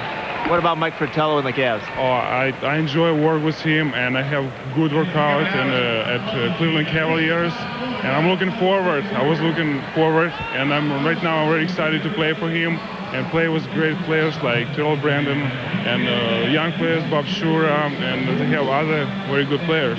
We mentioned the off-season conditioning. You lost 25 pounds. Why? Because I had to lose weight. I was thinking, to build up more muscle mass. I was lifting a lot, but since I lost weight, I feel much better on my feet, moving quicker, and it's helped me a lot. Certainly has. Congratulations, Vitaly Potapenko. Let's go back to Ernie. With the 13th pick in the 1996 NBA draft, the Charlotte Hornets select Kobe Bryant from Lower Merion High School in Pennsylvania.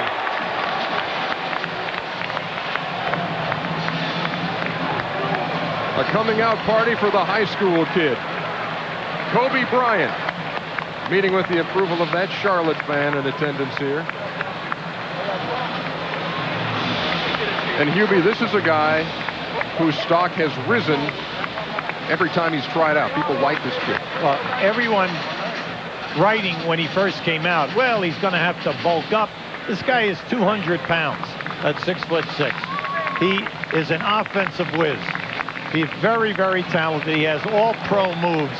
And when you look at him, you're talking about a young man with range.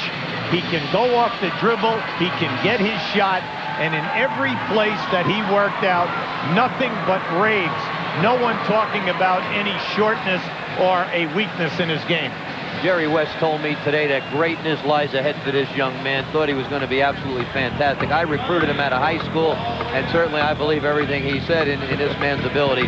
He is just flat out going to be outstanding. It's going to take him a little time, though, because he's going from high school, skipping college, into a very physical game. All he did was average 31 points a game his senior year. His team won the state title with 31 wins and 3 losses, and he eclipsed the scoring mark of Wilt Chamberlain in Pennsylvania. This kid has got it all. Yeah, you get the package, and I think what you like best about him, everyone says that he makes everyone else around him a better player. And he's a winning style guy. We realize that there's a lot to overcome when you come right out of high school. But if anyone has a good chance, this young man is blessed with outstanding offensive skills. His dad, Joe Jellybean Bryant, was the 14th pick when he was selected. Kobe, number 13. Let's go to Craig Sager. Well, Kobe, your dad can tell you about the NBA. You can watch every playoff game on TV. But until you go through the workouts, experience yourself, you don't get that firsthand. What was it like for the tryouts? What did you learn? Well, I learned that you have to work hard and you have to approach the game with a serious mindset. There's a step up from high school, and I understand that. So therefore, every time I step on a basketball court, I'm going to put a strong effort out there on the floor. I'm not going to leave anything on the floor. You had the grades, you had the scores to go to college. Why the NBA? It's the ultimate challenge. You know, if I was 40 years old and I'm sitting back and I'm looking back at my career, if I went to college and played on the NBA, maybe I had a great career, maybe not, and I'm still having that doubt in my mind, could I have answered that challenge? Could I have responded to the challenge of the NBA? And that's something that I didn't want to have on my shoulders, so I just really accepted it. A year ago is Kevin Garnett sitting where you are. Have you talked to him? What advice has he given you? Well, he's talked to me. He's told me a lot of stories and a lot of experiences that he was going through. But all in all, he said it had to be your own decision. You know, he said that he can give me a lot of pros and cons, but ultimately it has to be my decision. Well, here's a copy of The Sting, the official book of the Charlotte Hornets with your new coach, Dave Cowens, on the cover.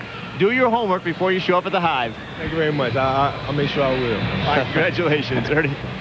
Wow, Seg's always coming prepared to the NBA draft. Now, you know Joe Jellybean Bryant, we talked about being picked 14th. He's an 8-year NBA veteran and a firm believer in the abilities of his son. I think he's a rare breed. There's only been a few players that actually make players around them better. I mean, you look at Magic Johnson and you look at Larry Bird. Even when Michael Jordan came in the league, he really didn't make the people around him better. I mean, he was a superstar player, but you know, I think it takes a certain air to make people around you better, and I think Kobe has that quality. Kobe Bryant, the high school kid, chosen in the first round, number 13 by the Charlotte Hornets. Let's go down to Peter Vesey. Pete, what's up? Well, every year somebody drops in this draft. A couple years ago, Wesley Person. Last year, Michael Finley. This year, it's John Wallace. We all praise him for going back to school, and he did everything he was supposed to do. He took Syracuse to the Final Two. He worked on his game. He's fiercely competitive. For whatever reason, he's dropped. Maybe the Suns are supposed to get him as he drops, but maybe the Kings will take him at this slot. Certainly the story of John Wall is an intriguing one, and I think a lot of people wondering exactly how far he would drop. Let's go down to the commissioner, who's got the 14th pick of the Sacramento Kings.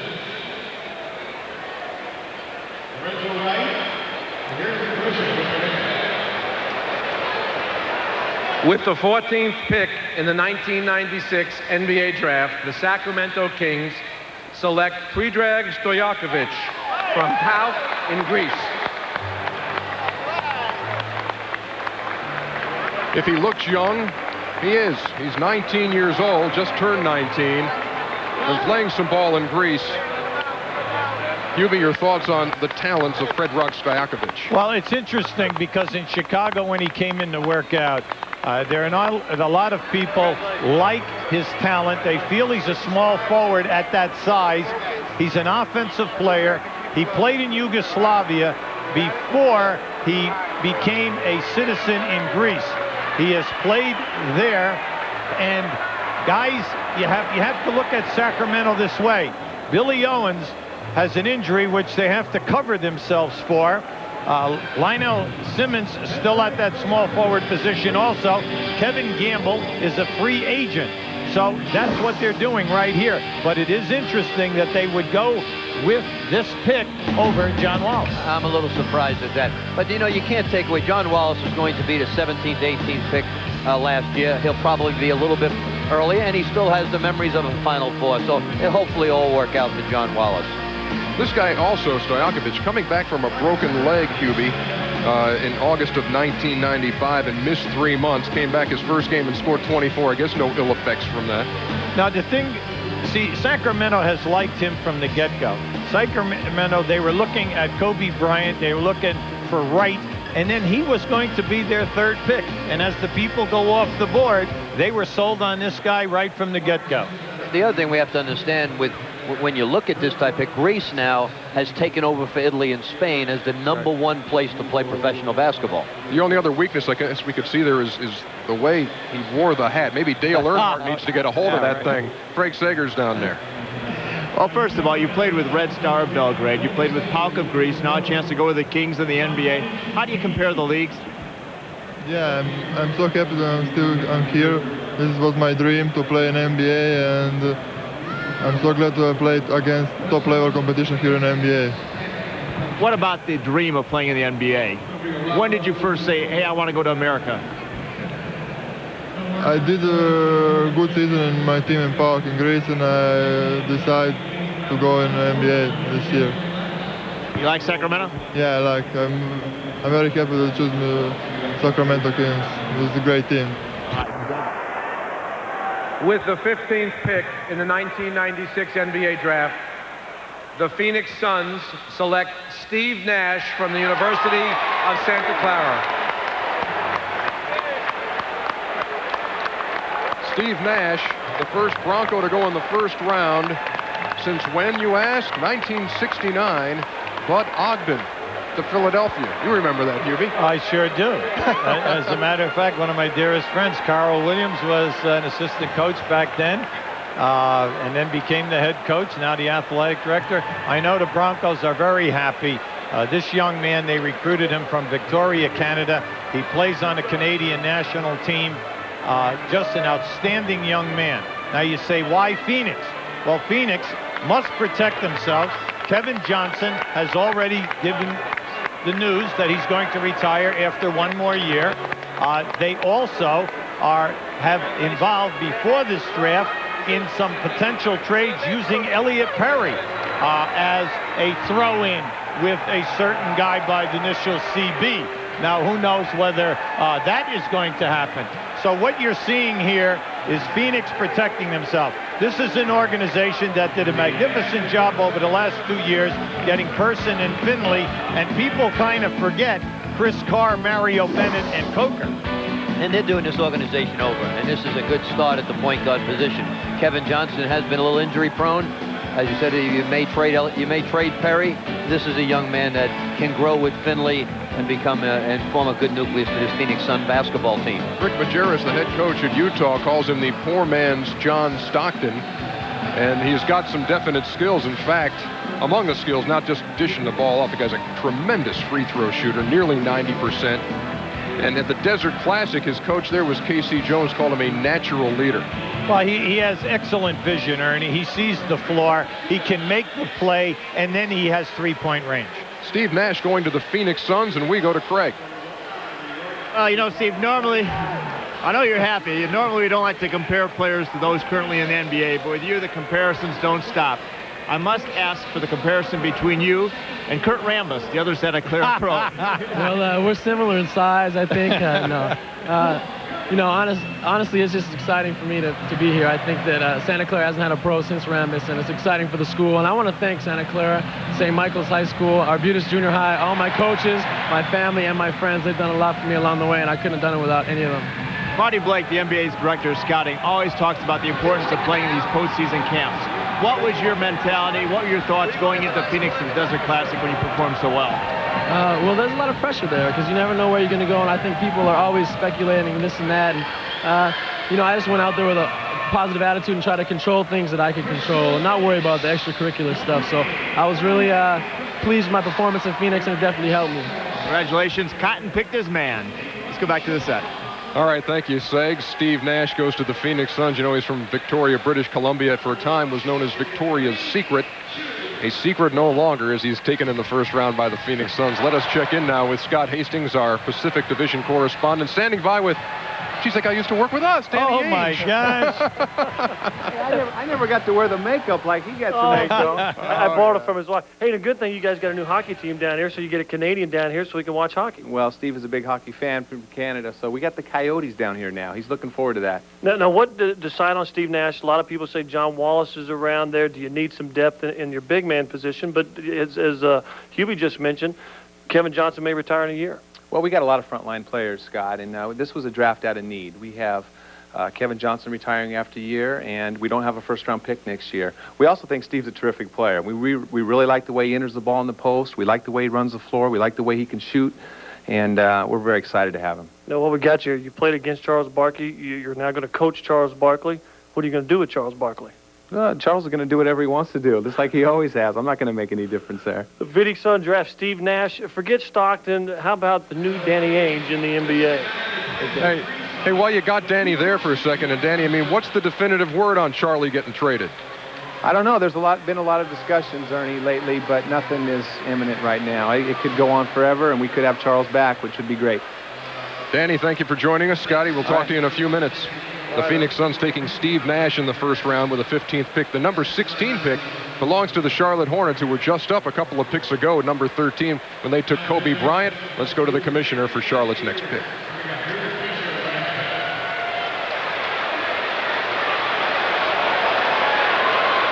With the 16th pick in the 1996 NBA draft, the Charlotte Hornets select Tony Delk from the University of Kentucky.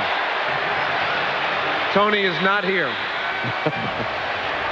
Tony Delk going to the Charlotte Hornets. He had visited the Hornets a couple of times, and they obviously were pleased with what they saw, Rick. And he wasn't invited, just to clear that up. Tony Delk wanted to go to the Charlotte Hornets. That was the team he was hoping he would be drafted by. And speaking with Dave Cowens, he wanted someone who could apply defensive pressure at the point position, as well as score from the perimeter. Dave feels, obviously, that Charlotte's weaknesses is stopping people, and he feels Tony can be an impetus to help that basketball team defend. Well, what I like about it, Rick, you know, as an outsider, this guy can finish. He's a big-time shooter with the shot clock going down, and I know that when the game was on the line, you loved it when he had the ball in his hands. Yes, and it fits the NBA game. The clock's running down. You have to get your shot off. Here's a young man who gets his own shot, but also turns around and can pick you up at half court, and you're not losing him. You have to remember now, Charlotte, Kenny Anderson, questionable, free agent. Tyrone Bogues, the knee, he could not come back and give them any major minutes in the second half of the season last year, so his future is questionable. Question on Tony Delk, can he play point? I think so in the NBA, the same way Mookie Blaylock. He reminds me a little bit of Mookie Blaylock. You remember, you have a 24-second clock. You don't have that many options to run. You've got to run a pick and roll. You've got to get the ball inside. Tony Delk can certainly bring the ball up versus pressure and play that position, and I think Kenny Anderson will not be signed now by the Charlotte Hornets. He was the MVP of the Final Four right here in this building as Kentucky won the national championship. Hit 7 threes in the clinching game, did Tony Delk. Let's check in now with Peter Vesey. Pete. The Knicks are in great position here. They're salivating. They've got 3 out of the next 5 #1 pick. They want Jermaine O'Neal. Portland wants him also, but somebody's going to drop to them, whether it's John Wallace, McCarty, or Brian Evans. They're going to get 3 of the 4 players that they wanted. All right, thank you very much, Peter. We are down to the number 17 pick belonging to the Portland Trail Blazers. Then comes that big stretch of New York picks. Back to tell you what transpires here in the first round of the draft when we come back. Welcome back to the 1996 NBA Draft from Continental Airlines Arena in New Jersey. That is the green room where the players and their families have been waiting. The numbers dwindling somewhat as we are now down to the 17th pick of the first round. There's the commission.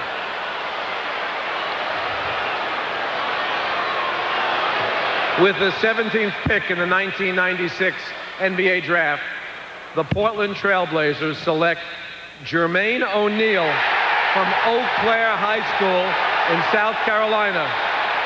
Jermaine is not here. Popular pick. Yes, indeed. That's one of the biggest ovations of the evening. It's incredible. I didn't know PJ had that many relatives in this building. You would have thought that maybe the Knicks had grabbed him the way they reacted here, but the Knicks came this close but don't get him. How much of a project is Jermaine O'Neal? How long do you have to wait? I recruited him from sophomore year on, and I honestly thought we were going to get him at the University of Kentucky. He does not have the body to play in the NBA, but he definitely has the potential to be a big-time shot blocker, rebounder. He runs well. He's got to refine his low post game, but certainly this is a pick for the future. Now you have two high school kids drafted in the top 20, two young men. Well, you know, going in, Ernie, they were talking about Jermaine O'Neal, John Wallace, and McCarty. So they did get one of the three guys that they were looking for. John Wallace, as we see, still sitting. How can this be happening? We talked about him slipping. What did you think this far? Yeah, well, it has to do with the workouts that he went through, the conversations with the coaching staffs, the battery of tests that they give you, and then also, is he a power forward or is he a small forward? He played the back of a 2-3 zone. Can he make the adjustment to small forward? Now, a lot of these guys might step back off of that. I now realize why they cheered so loudly for Jermaine O'Neal, because they want Wallace to go to New York. Yeah, right. Could be the fact. 18, 19, and 21 belong to the Knicks. Let's go down to Peter Vesey. I don't think there's any doubt about it. They're going to get Wallace. And for whatever reason, I know he interviewed poorly at a few places. Some people think he's another Derek Coleman. You got to treat everybody differently. This guy is a hard worker, and I think the Knicks are going to make themselves a great pick. Let's not forget they got Mark Jackson at number 18 once upon a time. They do well at number 18.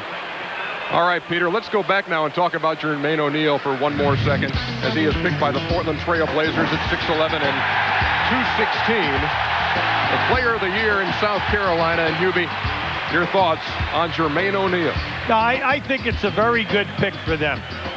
You know, you have Sabonis in the middle with Portland. You still have Buck Williams. You still have Cliff Robinson.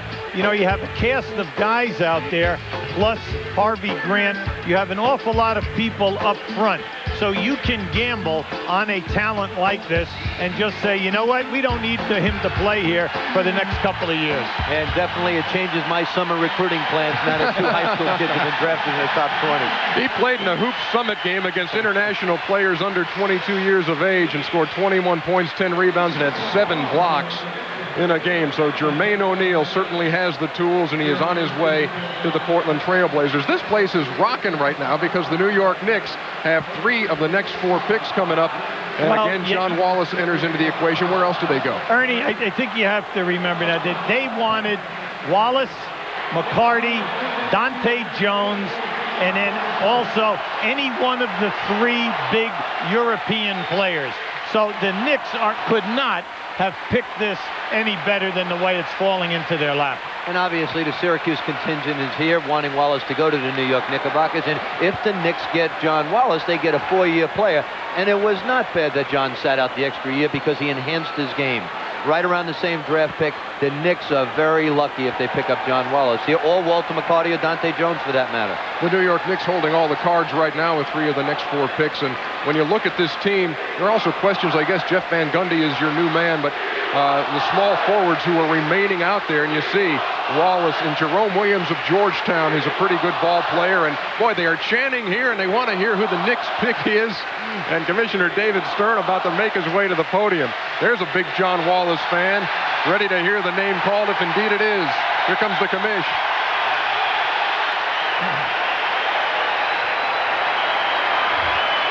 With the 19th pick in the 1996 NBA draft, the New York Knicks select John Wallace from Syracuse University. A native of Rochester, New York, the 18th pick in the first round of the 1996 NBA draft. Sounds like Kentucky just won the national championship in here, doesn't it? The place is rocking as John Wallace of the Orange goes to the Knicks. Well, it was well worth the wait for this young man because he got the only bad thing about this is on one side he's got to get hit by Anthony Mason. Yeah. On the other side he's got to get hit by Charles Oakley. Outside of that, the New York Knicks and Jeff Van Gundy are very lucky. They are, because they need to rebuild their front line on their second unit. Because if you come with Mason, Ewing, and Oakley, you need to have the depth factor. It definitely hurt them in the playoffs. They did not get enough scoring up front with the substitutes. Let's enjoy this moment as he makes his appearance before the fans here in New Jersey. The New York Knicks first round pick.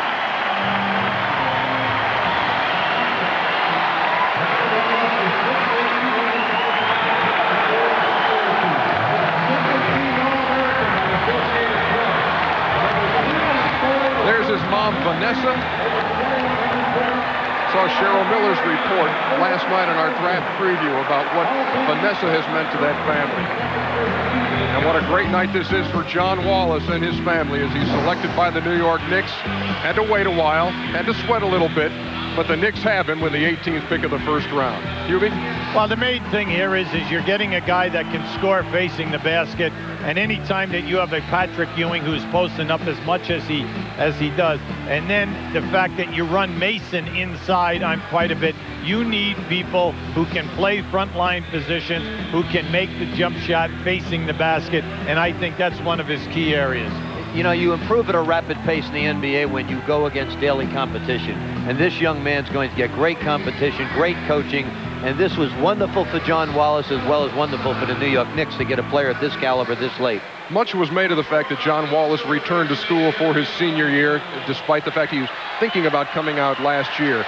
And one guy who thought that was the right move certainly was the Detroit Pistons' Grant Hill. John Wallace definitely showed me a lot. I think showed the entire public what he could do. I think he's definitely extended his range to a three-point shot. He can post up, and he's versatile. He can put the ball on the floor. At 6'9", he could be a very good three-man in the NBA.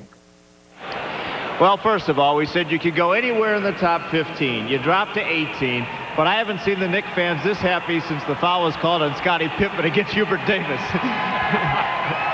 Congratulations. How do you feel about being the Knicks? I feel real good right now. The bottom line that I'm in the NBA and I'm staying in, home's been New York and it's going to remain to be New York for the next couple of years, and I'm happy about that. You receive a lot of advice from your family. I know it was a big decision when we went back to school. What has your family told you, particularly your mother, sitting back there waiting? My mother just told me to keep my head up. She knows what type of player I'm being. I'm emerging one of the top players from this draft. It doesn't matter where I got picked. Well, we know you can rebound, you can block shots. Some people question the defense because in college you always played the zone. How do you feel you fit in with the Knicks? I'm going to fit in well.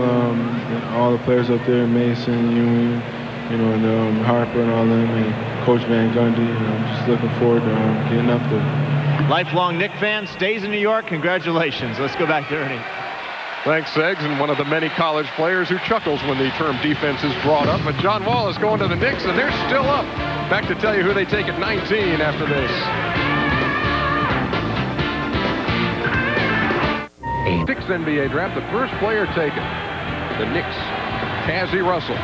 Knicks are up now again, and here's the commissioner. In the 1996 NBA draft, the New York Knicks select Walter McCarty from the University of Kentucky. Wow, 3 Cats in the first round. First time since '92 that a school has had 3 first-round picks. Beaming with pride to my left is Rick Pitino, and with good reason. And now you know why we won the national championship. Walter McCarty is a 10-star person on a 5-star scale. The New York Knicks at 18 and 19 are doing magnificent. I don't just say that because I've coached this young man. He's a legit 6'10".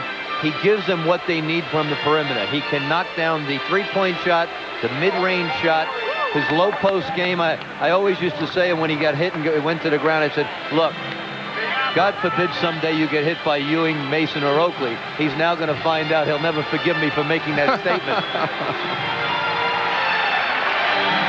To the rousing cheers of some New York Knicks fans, Walter McCarty makes his entrance to the stage. This young man does a mile in 4:46. He was a state champion at the 440. He's a great sprinter. He has great hops, wins every slam dunk contest, plays the piano, and can do Stevie Wonder impersonations better than Stevie Wonder. So he's a well-rounded young man. Now, the Knicks came out of this with a windfall, and they still have another pick. When you look at it, you got the three-point shooting, Rick, and that's the big thing. But what I like about him also is he can score with his back to the basket. When you say they've added McCarty and Wallace, two players with size, two players who can score in an area that they needed to improve. And both of us felt that McCarty and Wallace could be projected late lottery picks. And now the Knicks get them both at 18 and 19. Both have a very strong work ethic. I think the Knicks are doing great. Walter McCarty standing by now with Craig Sager. Let's go down to Craig. Well, at Harrison High School in Evansville, obviously you're a front court player, you're a track star. How did going to Kentucky and their style of play help you in the adaptation to the NBA? I think it really helped me out with the system Coach P runs. He runs the NBA system, and everything that we do at Kentucky, they do in the pros, and that really helped us out a lot. The three guys taking the draft from Kentucky, so it really prepared us well. The Knicks receive a tremendous forward. However, it sounds like the marketing department has received somebody to play the national anthem or sings at the Garden. What song possibly describes how you feel right now? Because even though times got rough, you never turned away. You were right there, and I thank you. Walter McCarty, obviously right at home inside the Garden or outside on Broadway. Congratulations. Good luck in New York. Wow, undiscovered talent. Very nice from Walter McCarty. You know the last time the Knicks picked somebody from Kentucky? I bet you do, Hubie. Kenny Skywalker ring a bell? Yeah, listen, and before his back injury, he averaged over 16 a game, in his rookie season. How about an inside look now at Walter McCarty and your impressions of what he will bring the New York Knicks? Yeah, I just like the size factor and that he can score. And you're going to see it right here. See, he's an excellent post-up player. He has the spin moves, can shoot up over the top of people, and that is a key in the NBA. Then, anytime that he trails on the break, you always have the threat of the three-point shot. Could not be going to a better team. If you think about it, when you post Ewing, you take Mason and Oakley out of the game, and you have Wallace and McCarty, and you have two guys who can hit the outside shots. It takes an awful lot of pressure off of Patrick Ewing. So the New York Knicks making some hay here at the 18 and 19 spots in the first round. And let's check in again with our Atlantic Division correspondent now, Kevin Kiley in Philadelphia. K-Squared, take it, kid. Thank you so much, Ernie. Now, as the Knicks rebuild their front court with the draft, don't forget that going into the draft, they're $9 million under the cap, and they would like to pick up one or two free agents. When you look in the backcourt, Reggie Miller looms large, but Reggie is expected to go back to Indiana. They were talking about taking Juwan Howard from Washington, but they've rebuilt the front court. In Detroit, they are very, very nervous that the Knicks are going to make a run at Allen Houston. Allen Houston, the great shooting guard from Detroit. So keep your eye on that in the days to come. Back to you, Ernie. All right, thank you very much, Kevin. We're up to the 20th pick in the first round. It belongs to the Cleveland Cavaliers. It is their second pick of the first round. Earlier, at number 12, they took Vitaly Potapenko of Wright State. Where do you go now? We go to the commissioner, David Stern. He's got the answer.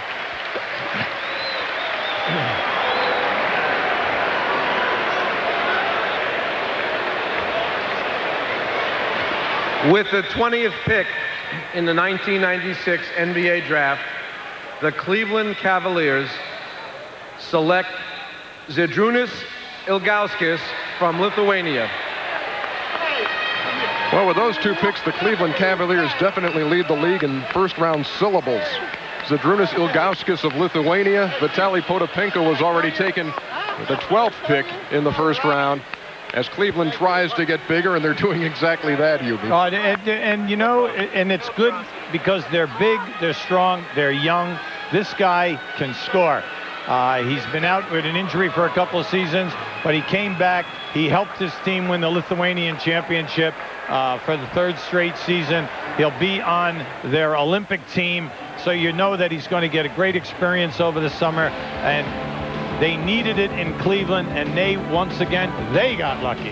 Rick, I know you know this guy because when he was touring with the Lithuanian team, he played Kentucky. He played against Kentucky. He's an outstanding basketball player, and that was a few years ago, so you know he's improved. And thankfully, Michael Fratello speaks well with his hands because his communication skills are going to have to be up to par with the 2 guys they drafted. But here is a young man that has great skills. He can do a number of different things, and I think, again, every team is filling their needs, and that's what's great to see. Normally you hear, well, they took the best athlete. So far, every team is filling the voids that they have on their ball club. And just to refresh your memory, 26 points and 19 rebounds and 4 blocks in that tour in '94 against Kentucky. Just thought you'd like to know. Thanks, Ernie. You probably already have that in the memory defense. Let's go back down to Craig. Well, a year ago, we talked about the chance of you playing in the NBA. Obviously, growing up in Lithuania, has it always been a dream? What does it feel like to say, hey, I'm in the NBA? Yeah, thanks God. I'm very excited. I'm waiting for so many years, working hard, and finally I'm in the league. I can't tell in the words. It's so exciting. I couldn't believe it. Obviously, Mike Fratello does a good job scouting over the world. We know what he's going to tell you, but the rest of the world can see you this summer, the Lithuanian national team playing in the Olympics. What kind of team do you have? Can you beat the dream team? I don't think so. We're going to have a pretty good team, but I think we can be in the first 3 places. So maybe a medal. Well, congratulations. Good luck in Cleveland. Back to the set. All right, Segs, Adrunas Ilgauskas going to the Cleveland Cavaliers of Mike Fratello. The New York Knicks are back up again. Don't go away. 6 NBA draft. 20 players have been selected. 5 centers, 5 power forwards leading the way at this point. The top pick overall was Allen Iverson, the Georgetown sophomore who was taken #1 by the Philadelphia 76ers. The New York Knicks with 3 picks in the first round. At 18, they took John Wallace, who had to wait a while, but it was worth it. And then at number 19, they took Walter McCarty of the Kentucky Wildcats. That's the situation at the New York point. Mark Jackson, Rod Strickland, Greg Anthony, Charlie Ward, you see them. And right now you have the situation with Derek Harper there. What's the situation with Derek? No, well, who knows? I mean, it isn't like they do not like his style of play. What they're looking at is his age. Now, will they keep him? Derek had an excellent season this year. Is Charlie Ward ready to take over a playoff team and push them into competition for the Eastern Conference Championship? I've got to look at McGinnis at this pick. I think that's a solid pick for the New York Knicks. If they don't go with McGinnis, they might go with Moochie Norris. But I believe that McGinnis has the size they want at the point position, and I think they go with him. Now, obviously, I don't know anything about this pick, but that's who I'd pick. Iverson, Marbury, and Nash have gone as point guards so far. Moochie Norris, Derek Fisher. There you see McGinnis from North Carolina. Randy Livingston, a guy you like, what you saw in camps? Yeah, but you see, going in, the Knicks were hoping to get Ilgauskas at that spot. Okay, now, will they stay big, or will they go for a point guard? In the Knicks situation, put yourself in Jeff Van Gundy's shoes right now. Went from a situation where everybody said he's got no chance to stay to earning that job by leading the Knicks in a tough series against Chicago. What lies ahead for Jeff Van Gundy? Oh, listen, the players love his methodical approach, his organization, the way he handles the players, and all of the key guys love him as a coach. I don't think he has anything to worry about, and I like how he's really helped himself here. They were also looking for Ilgauskas and also Dante Jones. The pick belongs to the Knicks, and we go to the commissioner. With the 21st pick in the 1996 NBA draft, the New York Knicks select Dante Jones from Mississippi State University. Another early entry candidate from Mississippi State. Dante Jones going to the New York Knicks. Their 3rd pick of the first round. And Dante Jones, Rick, you know him pretty well. This guy really came on in the SEC tournament and the NCAA. One of our losses we can peg to Dante Jones. But this pick I don't understand. Not Dante Jones. They got another great talent. This is a little bit duplication now. One of the players I believe possibly could be moved on and traded. I think there's too much at the three position right now. You have 3 players that can play the 3. McCarty can swing possibly to the 4 spot.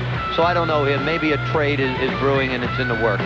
He's the 5th player from the SEC taken. Is there a question about his health? Because doesn't he have a screw in one of his feet, and they think that thing may be coming loose? Now, this guy, he can post up, he can face, he can hit the threes. You know, junior college player of the year just 2 years ago. And the big thing here is, Ernie, he has a stress fracture, and they've got to straighten out the screw, which is in the toe. 21 players picked, 15 underclassmen. Dante Jones, the latest of those from Mississippi State. Let's go back to Peter Vesey. Pete? Well, the question now is, we got the Grizzlies coming up next. I think they're going to go for Roy Rogers. They're definitely going big on this one. And the next one, we got the Nuggets. They're either going to go for Jeff McInnes or Eftimus Ritzius. Because if Mutombo doesn't come back, they've got to protect themselves at center. That's it. Hey, how about the New York Knicks, though? We have some speculation here about what might be happening, if a deal might be in the works with one of those picks. What do you think, Peter? Well, I think that they've been talking about trading a couple of these guys going into this. There was some rumors earlier today that they were going to trade a couple of these guys or a couple of these picks for Cedric Ceballos. That turned out not to be correct. But I agree with Rick. I think the Knicks are definitely looking to wheel and deal here. All right, Peter Vesey joining us tonight for the 1996 NBA Draft. We already have seen a trade tonight, number 4 and number 5. Stephon Marbury, who was taken by Milwaukee, traded to Minnesota for Ray Allen as they swap the 4 and the 5 picks. We'll see if the Knicks have something in mind. Right now, the Vancouver Grizzlies are on the table with 2 minutes and 57 seconds to go to make their next first-round selection. They took Sharif Abdur-Rahim the first time around. Now where do you go with the Grizz? Well, they need help up front. They liked Evans from Indiana. You also know that you have Roy Rogers, a shot blocker who was in Rick's conference. They can handle any kind of upfront help. Now, also, I like what Rick mentioned a little while ago, and that is Jeff McInnes. This guy has some talent at 6'4". No question about it. You have the size made for that position in the NBA, and he'd be a natural for them, and they could go that way. Or Rogers is an excellent shot blocker, and they're not easy to come by in the NBA. At the same time, if you go to the point, you get back to the Greg Anthony question with these guys. Yeah, but, you know, who's to say that every guy that's picked here is going to come in and start? I'm saying it. I thought maybe you were getting a little piece of the action. What do you think, Rick, right? Also here, now remember, they still can go with Retzius, okay, which would be a good choice for them. You also have Lauderdale. You have all kinds of big guys that they could possibly go. So it isn't like they could be hurting. And you know, there's another guy who played well, I thought, in Chicago, and that was Harrington out of Georgetown. I thought he really helped himself. Yes, he would be an excellent pick as well. I would go, though, with Rogers. I think he's got great upside. I've seen him make more improvement in 1 year than any player I've seen in the last 8 or 9 years. If they went with Roy Rogers out of Alabama, it certainly would not be a first for the SEC in this first round. The SEC showing the way.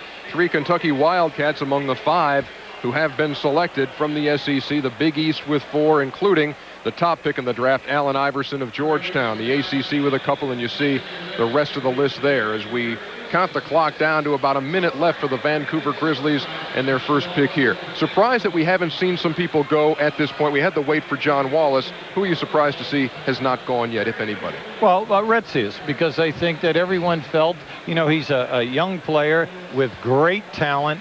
He led the Greece national team to the junior championships.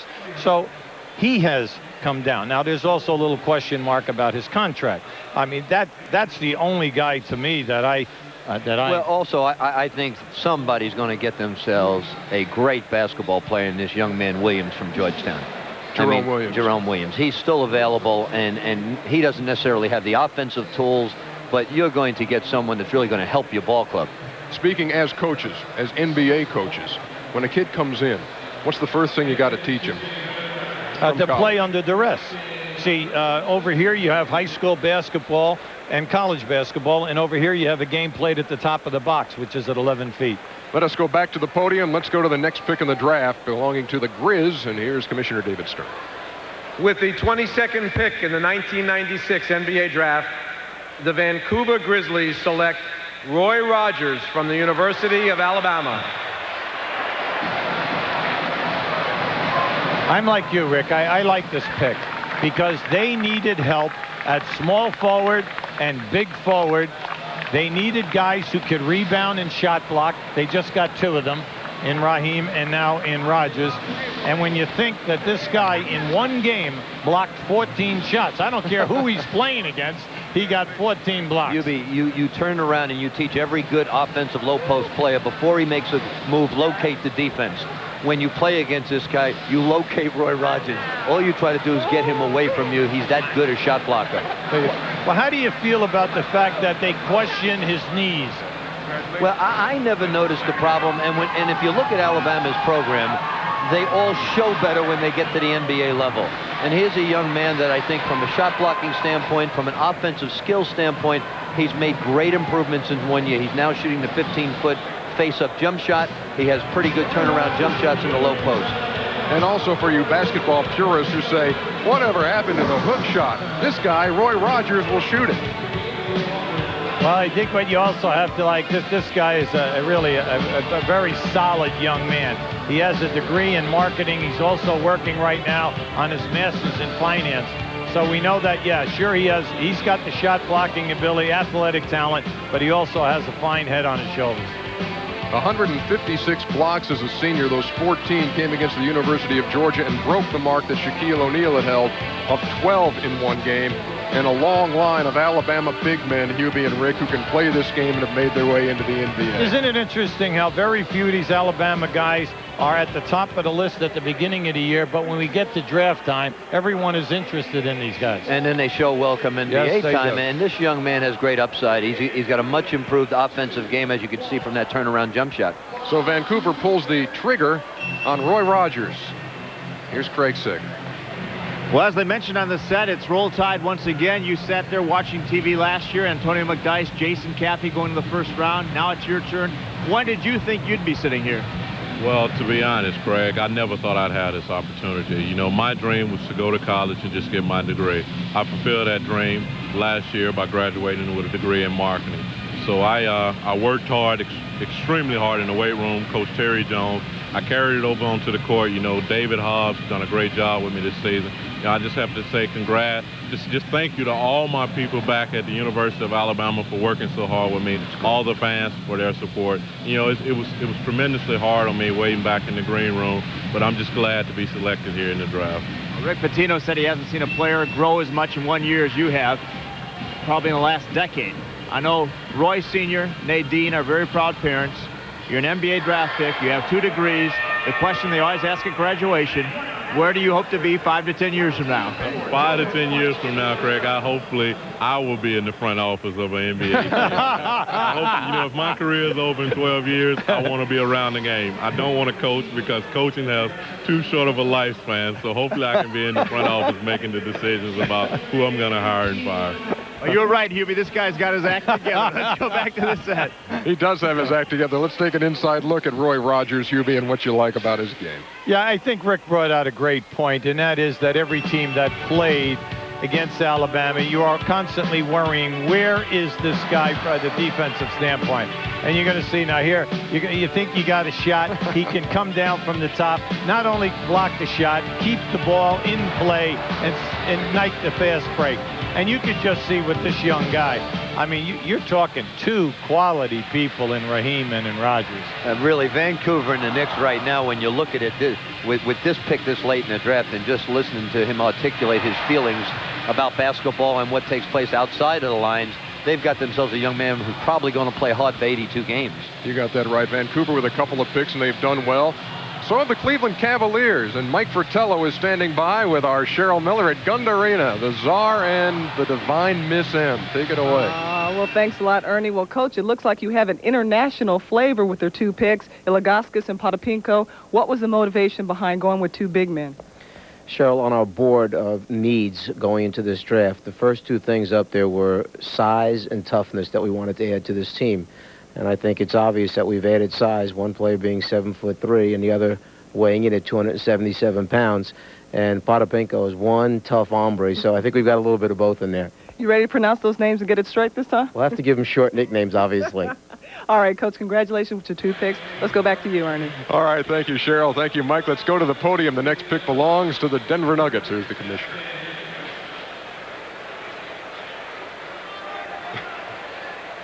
With the 23rd pick in the 1996 NBA draft, the Denver Nuggets select Efthymios Regius from PAOK in Greece. As Rick Pitino pointed out a little while ago, Greece is taking center stage on the international scale here as far as making moves into the NBA. Your thoughts on Rencius?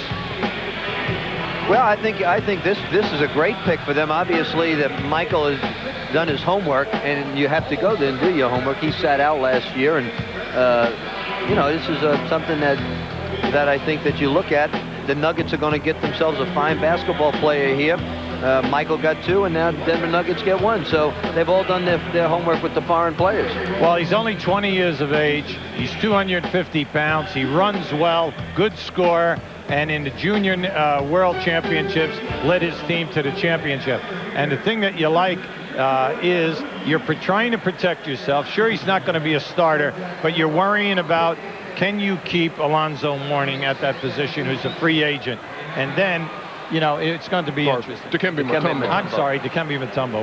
And Setokovic is his backup, so you're getting a lot of guys piled up there. Do you think the Denver feeling is that Mutombo will not be around? Well, I think that it's going to be difficult for them to keep him in the early going. Let's just hope, you know, for the franchise's sake, that they can keep him there, because he is such a major factor and such a force in not only the shot blocking but the rebounding. The Los Angeles Lakers are up next, and there's so much talk about the fact that they might be able to get their hooks into Shaquille O'Neal. There was talk about a draft up and trying to get Eric Marbury. There I went again, calling Stephon Marbury Eric, but they're up next at the number 24, and where do you go if you're Jerry West? Well, more than likely, we're not going to know the person Jerry's drafting. He's going to confuse us all, and then we're going to have to go to Peter Vesey down with Greg Sager to find out who he's picking.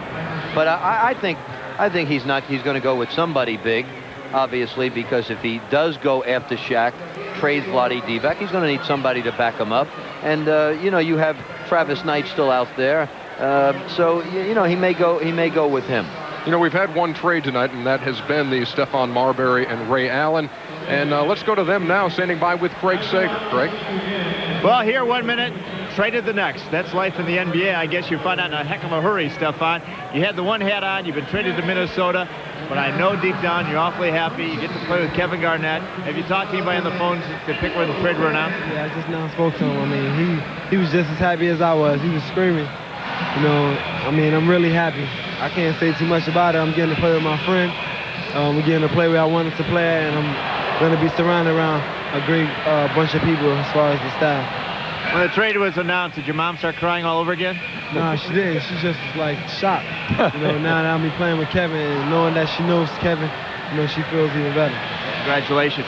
First of all, Ray, the pick was made. You were surprised. I was a little bit surprised. I told you they loved you in Milwaukee. Have you talked to the Bucks since the trade was announced? Yes, I just finished talking to them, and they're very excited and ready for me to come to Milwaukee tomorrow. What about the emotions of waiting to figure out where you're picked, then you're surprised, then you're traded? What was it like for you? Well, it's nerve-wracking going back and forth, thinking you might play on this side of the United States, or then you might think you have an idea of going to Canada. But otherwise, for me, I tried to just stay low-key about it and wait for this night to happen so I can get a better feeling and understanding of where I'd end up. Well, at this point in time, Ernie, I think we have to say it's a great trade for both guys and both teams. They both got what they wanted. All right, thank you very much, Craig, as we continue in the first round. The number 24 pick belonging to the Los Angeles Lakers. And will Jerry West get somebody that we have never heard of? Who knows if he will do that. You know, last year, he's gotten Nick Van Exel before. He took Frankie King last year. That didn't exactly pan out. Let us go to our Pacific Division correspondent once again, Scott Hastings in Phoenix. Scotty? Ernie, the answer to Jerry West's dilemma of who he drafts next is in this book right here, You Choose. I had a chance to cover this team. This team has probably tried to make more trades than any team so far on draft day and leading up to the draft. Nothing has panned out yet. This is a team at the end of the season that did not get along with each other in the locker room. So not only is Jerry West looking for talent, Jerry West, I believe, is going to be looking for chemistry and the right kind of guy that could come in there, fit in, and maybe smooth the waters a little bit. Ernie? All right, thank you, Scott. In Phoenix, covering the Pacific Division and specifically this trip, the Los Angeles Lakers, who have the number 24 pick, and the clock is winding down. Where do you go, Hubie Brown, if you're Jerry West. And again, bring up the team chemistry thing, the Van Exel and Ceballos and everything last year, and it was not a pretty scene. No, it wasn't, but they still won 53 games. It was still an excellent basketball team. Jerry West will pick the best talent. When you're talking about general managers who can really evaluate people, just go back through this guy's track record ever since he's been in this position and see the talented guys that he's been able to get at the bottom of the draft. Let's jump down now to Peter Vesey. Your thoughts, Pete? Okay, I look for the Lakers to take Jerome Williams or Brian Evans right here, but I think even more importantly, I just talked to someone over at the Knicks.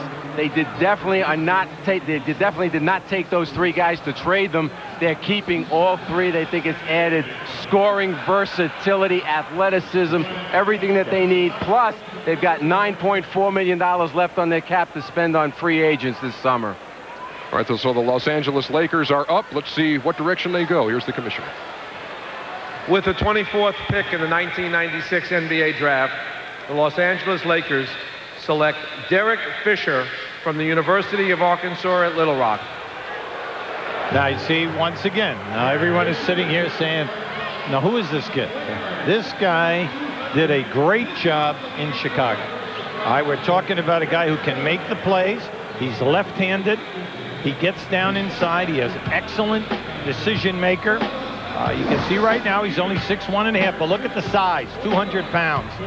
Good point guard, good decision, left-handed, quick off the dribble, and I thought he did an excellent job at Chicago, where he stepped up and made everyone notice his game.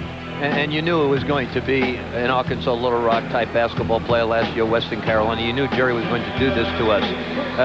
But certainly, you're right. This is not really a sleeper. This is a young man who's performed well all season long, played outstanding basketball for Arkansas Little Rock, and really can do it. He's a left-handed that can play this game. Player of the year in the Sun Belt Conference, and some say may remind you a little bit of the little general, Avery Johnson of the San Antonio Spurs. So he is picked. Derek Fisher is by the LA Lakers. Utah up next at 25. We'll be back. Chris Webber was the #1 pick by the Orlando Magic, but then was traded for Anthony Hardaway, the #3 pick. So another swapping of hats, much as we had tonight between the #4 and #5, Stephon Marbury and Ray Allen. We welcome you back to the draft. We are through 24 picks. The #25 selection belongs to the Utah Jazz. Never quite there, getting over the hump, although they make it to the Western Conference Finals. And I don't know what the missing ingredient is there, where you look on a night like this when you're picking 25 in the first round. No, you're just trying to get a talented player. Let's face it, you look at the Jazz last year, and they added 2 guys over 7 foot at the center positions. They came with Morris as a free agent who stepped in and gave them double figures. So it is a team that became much bigger and much stronger. And if John Stockton's health was not questionable in that Seattle series, they could have very easily been in the finals. And if they would have made some open J's, they could possibly have been in the finals. The Utah Jazz are up. Let's go to the commissioner for their pick, #25 in the first round.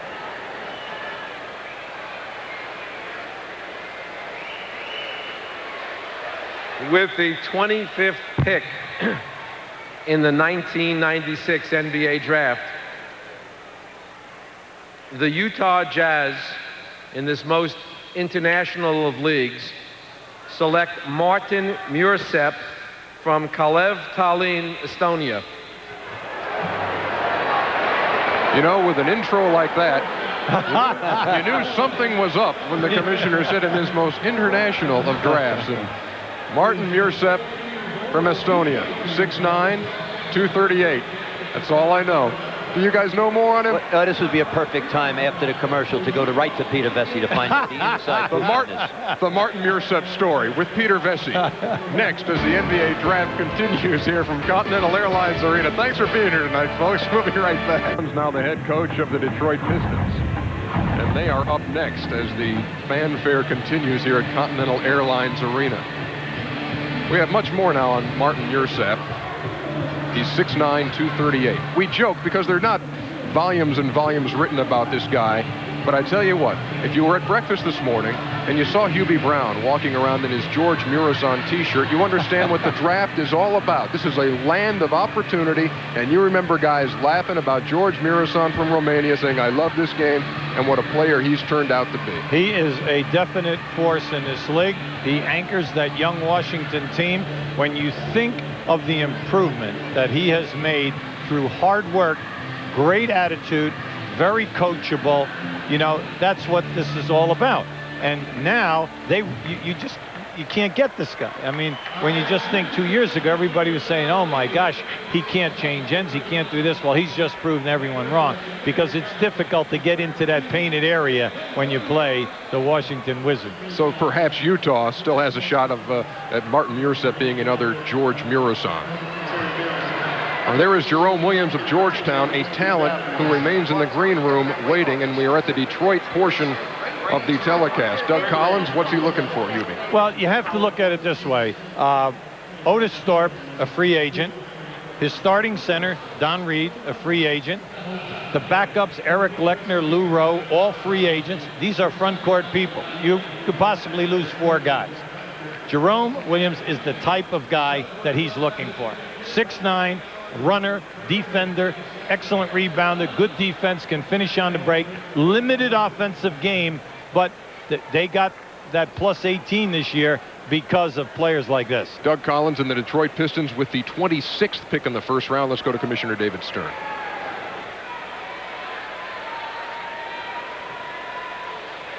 With the 26th pick in the 1996 NBA draft, the Detroit Pistons select Jerome Williams from Georgetown University.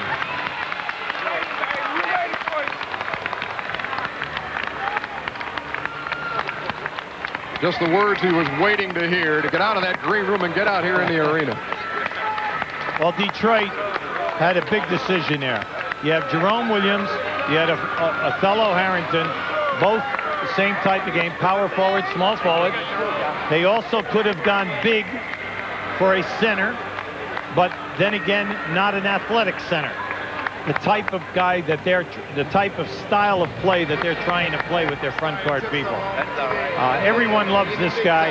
He's a bundle of enthusiasm and an excellent defender. How much does it come into play that a coach will say, I went with Don Reed out of Georgetown last year. I loved what I got from this second-round pick. I like this Georgetown product. Does that sway you that way in a pick like Jerome Williams? Well, I think what you see in the workouts, Jerome Williams from high school on has been a young man with a tremendous threshold for work. And if you're a coach at this pick, you want somebody, when you take Grant Hill out of the game, who's going to walk for you, and that's what they got with this young man.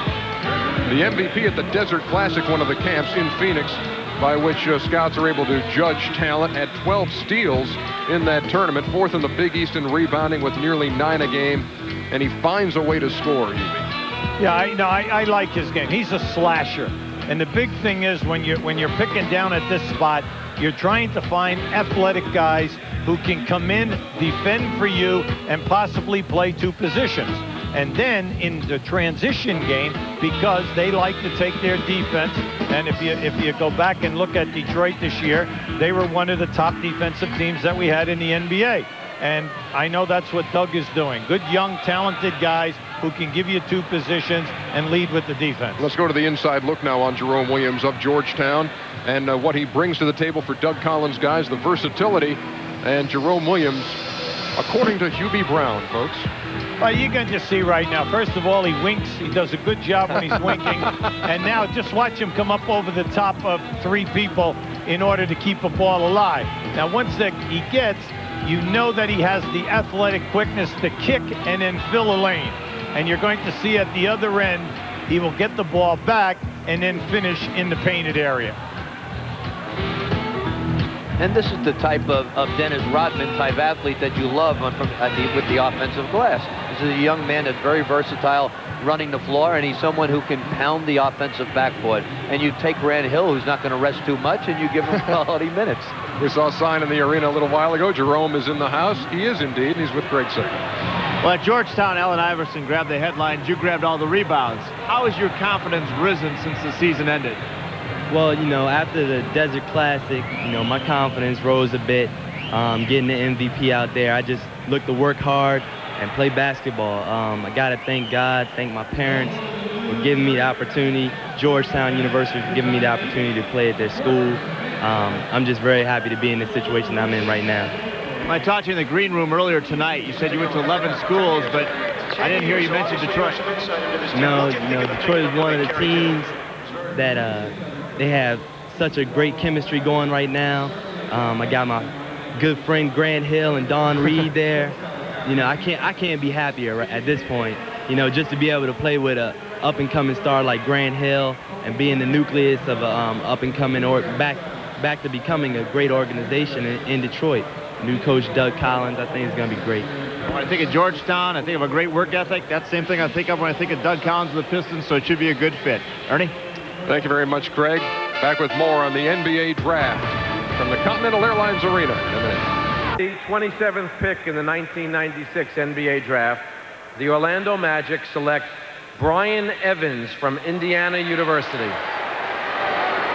guy can stroke it, Brian Evans from Indiana. It was beginning to look like for the first time since 1975 there would not be a Big Ten selection in the first round, but Brian Evans has seen his way past that. The Indiana Hoosier, pick number 27 by the Orlando Magic. And Hubie, we mentioned him, he's a good shooter. How good? Yeah, he's a good three-point shooter. He led the Big Ten in rebounding. He's a very intelligent player. I thought in Chicago he showed his wares. People say, well, he might be a little soft defensively, but the main thing is that he can board, he can finish, and he can spot up and shoot the threes. The main thing when you join Orlando as a front court guy, you must be able to hit the perimeter shot. Hubie, I'll be honest with you, I didn't think this young man could play in the NBA, but toward the end of the season, when you watch him develop and you watch his perimeter game as well as his rebounding game, you say if he's drafted by the right team, where someone named Shaquille O'Neal could protect him if he gets beat defensively.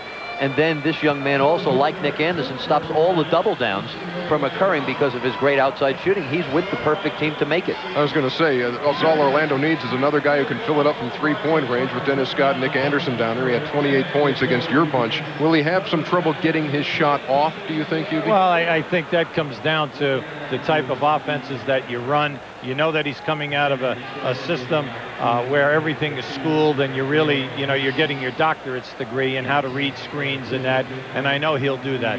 But down in Orlando, the key is when they throw into Shaq, when they throw into Penny Hardaway, when they throw into Nick Anderson, they all get double teamed. All you have to do is catch the ball on the way back and put it in the basket. Simple as that. Brian Evans goes to the Orlando Magic, the 27th pick in the first round of the NBA Draft. Let's check in again with our Atlantic Division correspondent now, Kevin Kiley in Philly. Take it away, Kev. Ernie, thank you very much. I keep hearing the word Shaq when they throw it into Shaq, and of course that is Orlando's main consideration. Will Shaq be there? He's a free agent. Will they be able to throw it into him? There's been a lot of talk about Shaquille's relationship with Brian Hill.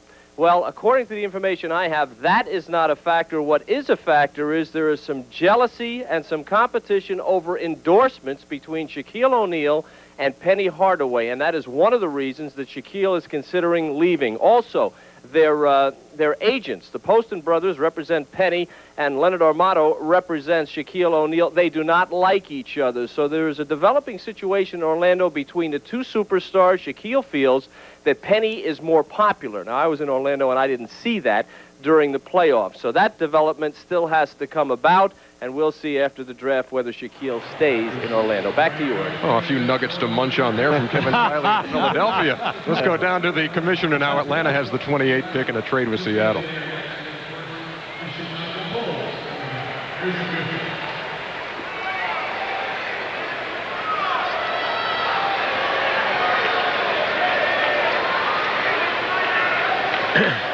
With the 28th pick in the 1996 NBA Draft, the Atlanta Hawks select Priest Lauderdale from Central State Ohio University and Peristeri in Greece. The Atlanta Hawks, as things stood, had 2 picks in the second round. They swap with Seattle. They give those 2 to the Sonics. They move up to 28 in the first round. And Priest Lauderdale, this guy is 7'4", Reports were 343. I don't know if he's tipping it at that, but this guy's a load, Hubie. Well, you know, what the Hawks are telling you is they're trying to get someone at that center position along with Rooks that can make a contribution so that Christian Laettner can move over to the power position. You have Grant Long, and you also have Alan Henderson, all guys who had excellent years. This guy only played 13 games in college before he went overseas to play. But you are absolutely right. This guy is what a size. 343 pounds. He played his high school ball in Chicago at Carver. That's where Tim Hardaway played his high school ball. Played 1 year at Central States of Ohio for Kevin Porter, and then he went to Greece. You take a look at him in action. Well, I think at this number, this is a good gamble. Certainly you have a big man to work with, and as we all know, big men get better in the NBA, which steadily improving each year they're out. Shows a good turnaround hook shot in the lane. You know, that hooping and hollering I just heard, I think came from the home of Christian Laettner, who said, hey, I'm not a center anymore. This is going to move him down. You think if he's going to hang around. Priest Lauderdale, chosen by the Atlanta Hawks, 28th in the first round, and the Priest is with a seg. Right? Well, Ernie, sometimes we have people in the green room that we interview. This time we got somebody out of the stands. You came here on your own, not one of the invitees. Why'd you come to the draft? How does it feel to be the #1 pick? I came to the draft, you know, because I wanted to support my peers. You know, there's a lot of guys here I know, and I felt I deserved to be here. What about going to Greece? What was the decision made? What were the factors? How did that affect your game? It really just gave me an opportunity to shine on a higher level, you know, because playing at an NAI, you know, people tend to think, you know, there's not as much competition or people are not as good. But, you know, Greece just gave me a chance to profile myself on a higher level. Well, you're going to play for Lenny Wilkens now. You're going for the best. I just want to tell him thank you for the opportunity and play real hard for him in the city in Atlanta. Congratulations. Back to the set. Lenny Wilkens on his way to the Walmart to pick up a new scale because Priest Lauderdale is a big one, 343. Let's go down now to Peter Vesey. Peter, what's up? Ernie, sources have told me that the Charlotte Hornets have traded Kobe Bryant to the Lakers. The best confirmation that I could get out of the Lakers was that we're very interested in Kobe, but we have not made a deal yet. We might see this be a small deal for maybe Anthony Peeler, or it could escalate into something big involving Vlade Divac. Back to you. Okay, we'll stay on top of that. Kobe Bryant possibly going from Charlotte to the Los Angeles Lakers. Intriguing stuff. One more pick to go in the first round. It belongs to the champion Chicago Bulls. We'll be back right after this. In the 1996 NBA Draft in New Jersey. We've come to the last pick of the first round. It belongs to the Chicago Bulls, but before we get to that, let's talk about the word we're just hearing that Peter Vesey reporting that the Lakers could possibly be swinging a deal with the Hornets for Kobe Bryant. Kind of goes back to your Jerry West conversation. In speaking with Jerry today, he was just raving about Kobe Bryant, and I was kidding him about speaking and raving about Kobe to John Calipari. He said, please don't say anymore. Don't speak to John anymore. We were kidding around, and he loves Kobe Bryant. It could possibly be true. He was taken number 13 by the Charlotte Hornets earlier this evening in the first round. The Chicago Bulls are up. What do you give a team that has everything, except a couple of big guys unsigned right now? Well, you know, at this pick, they've always picked a power forward, like forever, okay? But we know that they have guys stockpiled, like in Simpson and Cody from Alabama. Right. Had a very nice year for them. But, as you know, every year at playoff time, they load up with 4 centers. Now, will they go for a young center? The word out of Chicago was they did like Travis Knight, Connecticut, 7-footer, a nice shot blocker, but needed upper body development.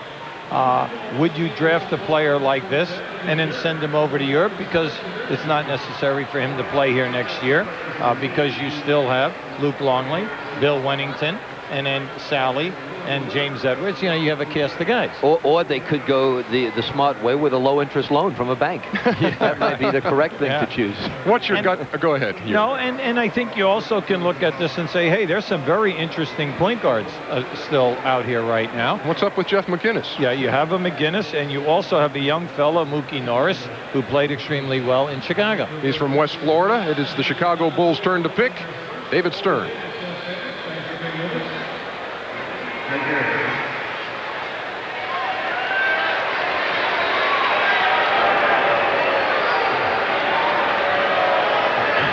With the 29th pick in the 1996 NBA draft, the Chicago Bulls select Travis Knight from the University of Connecticut.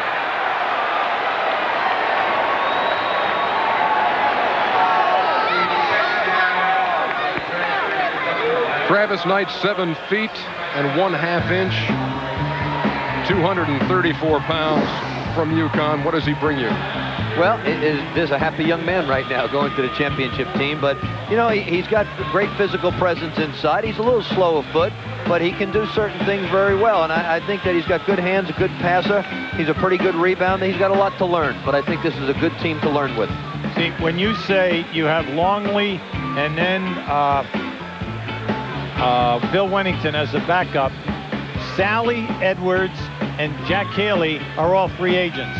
So maybe it's, see, the Bulls like big, long guys with the long arms. This young guy can block shots. He was one of the leading shot blockers in Chicago.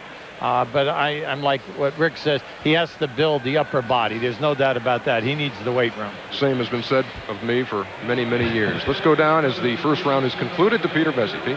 Ernie, you ask what he brings to the Chicago Bulls. I say long-term contract. I think it's safe to say that he's going to be there long after Rodman, Jackson, and Michael Jordan are with the Bulls. All right. Thank you very much, Peter Vecsey. The first round is in the books. Let's review things for you in case you are just now joining us. Allen Iverson, the first player selected from Georgetown by the Philadelphia 76ers. The top 7 picks, an NBA draft record, all underclassmen, 5 picks under the age of 20.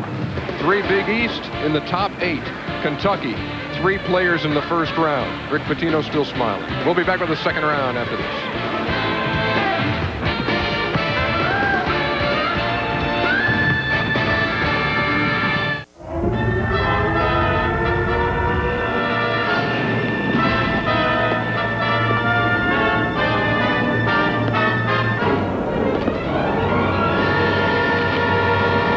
You've got mail. How is it that some guys manage to keep things running no matter where they are? Hitachi introduces mobilized computing, remote control. With Intel Pentium processor. No matter what kind of call your business makes, AT&T stands behind it. This is the most powerful communications network in the world. And if your call ever runs into trouble, the network sends you around it.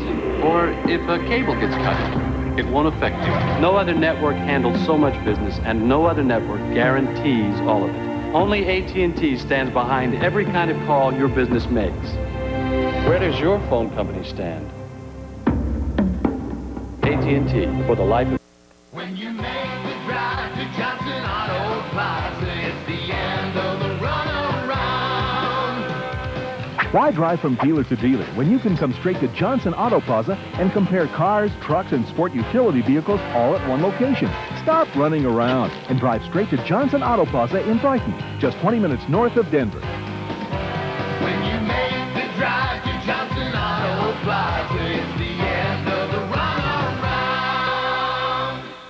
Let Showtime be your exclusive guide for the best entertainment on TV. Order Showtime and get the biggest Hollywood hits like Rob Roy, Dolores Claiborne, Crimson Tide, Forget Paris. Plus catch all new star-studded exclusive Showtime original pictures, Knockout Championship Boxing, and more. Entertainment this great can only be found in one place, on Showtime. So call and order Showtime now. You like it?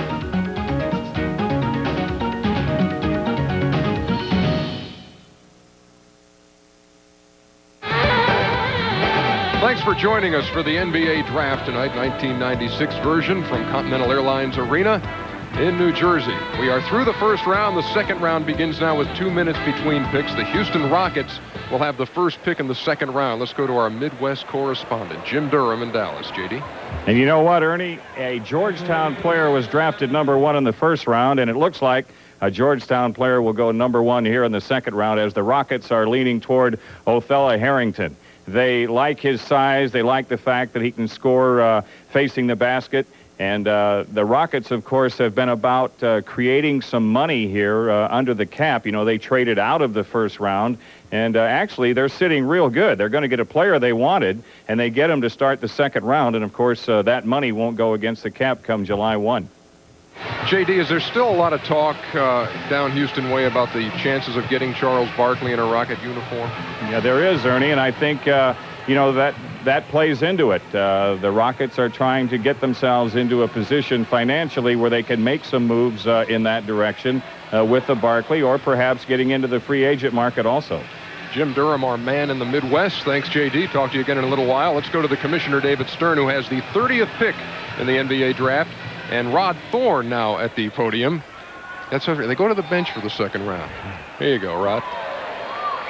With the 30th pick in the 1996 NBA draft, the Houston Rockets select Othella Harrington of Georgetown.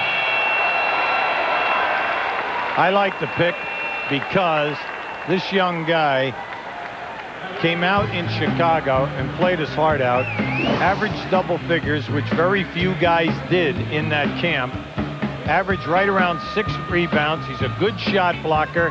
He can play power forward for you. And when you think of Houston with Olajuwon and not a quality backup unless Mark Bryant moves into the backup spot, that opens up a spot behind Chucky Brown for Othella Harrington if you do not make a trade and Charles Barkley does not come to your team. And top 5 high school basketball player who's competed 4 hard years at Georgetown, and certainly I think for the first pick in the second round you're getting a gem. Murrah High School in Mississippi, too, which has turned out a lot of top-notch ball players who have found their way to the NBA.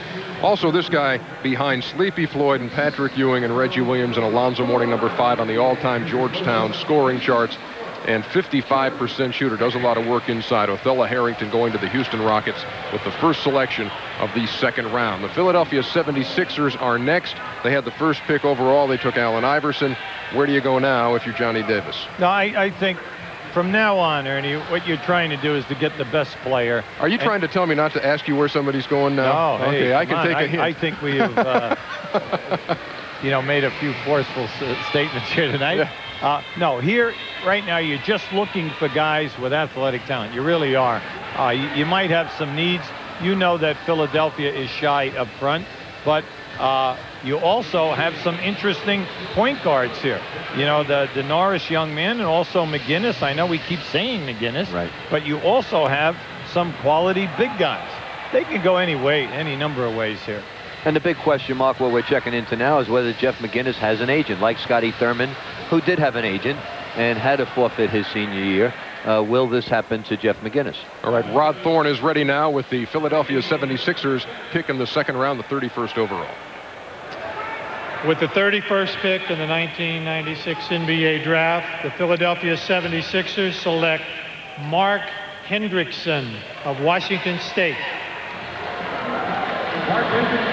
I'm happy for Mark Hendrickson because his story is an intriguing one.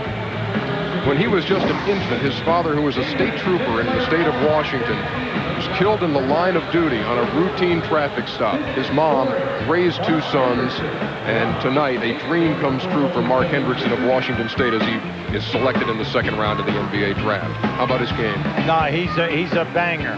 He's a banger, a worker who's going to play within a system. You say, well, you know, what's his best forte, you know, in his athletic talent? Well, what he gives you is an all-around guy that can do everything, you know, pretty solid, but he is a physical type of a guy. Yes, he's a little small for power forward. It was just mentioned whether or not he could rebound at the next level is the question mark, but he's surely going to give that effort. Happy night for Mark Hendrickson. His mom, Barbara, in Washington State. He is selected by the Philadelphia 76ers. Let's go now to Craig Sager. John Nash, the new GM of the New Jersey Nets, to talk to Craig Sager. Craig?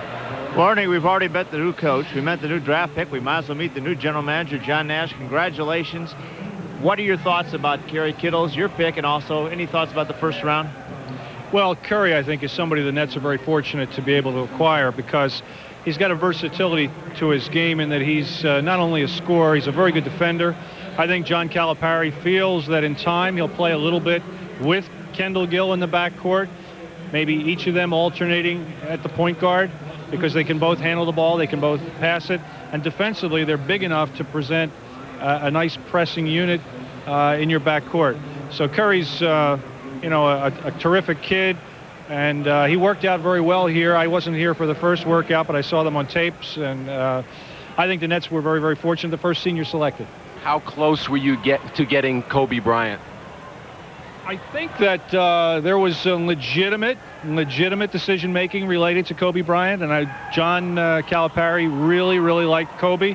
But I think the need to improve in the more immediate future probably was the differential, and the experience and savvy of Curry Kittles. But it was a very good time that we had trying to determine who was going to be the guy. Well, good luck in the rest of the second round, but let's now go back to Rod Thorne.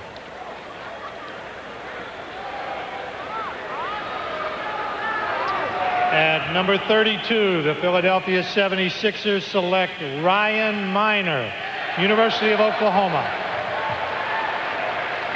Ryan Miner, the first Big 8 player to be selected in the 1996 NBA draft out of Oklahoma. Was also a pretty good baseball player for a few years. Did not play this spring, and when you're 6'7" and 230, you're stepping right on a hitter at the plate. But I think this guy is a basketball player in front of a baseball player, and he's going to the Philadelphia 76ers. Not the greatest shooting year his senior year, but a guy who does have some skills. Yeah, and when you think about it, most people were trying him out as a second guard, saying that he could be a shooter, even though, like you underlined, Ernie, he did not have a great senior season.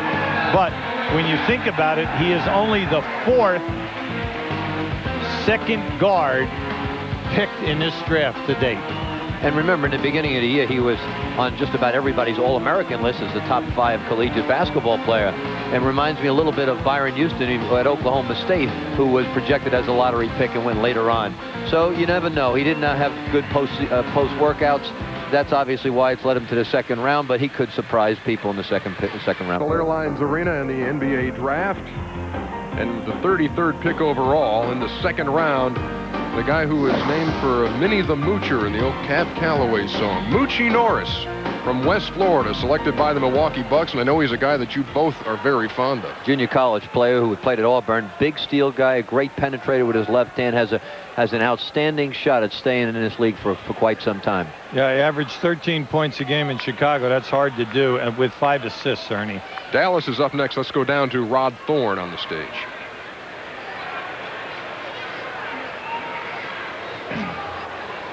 With the 34th pick in the 1996 NBA draft, the Dallas Mavericks select Sean Harvey of West Virginia State. We also have a trade to announce. The Utah Jazz convey the draft rights to Martin Meerseth to the Miami Heat in exchange for a future first-round draft pick.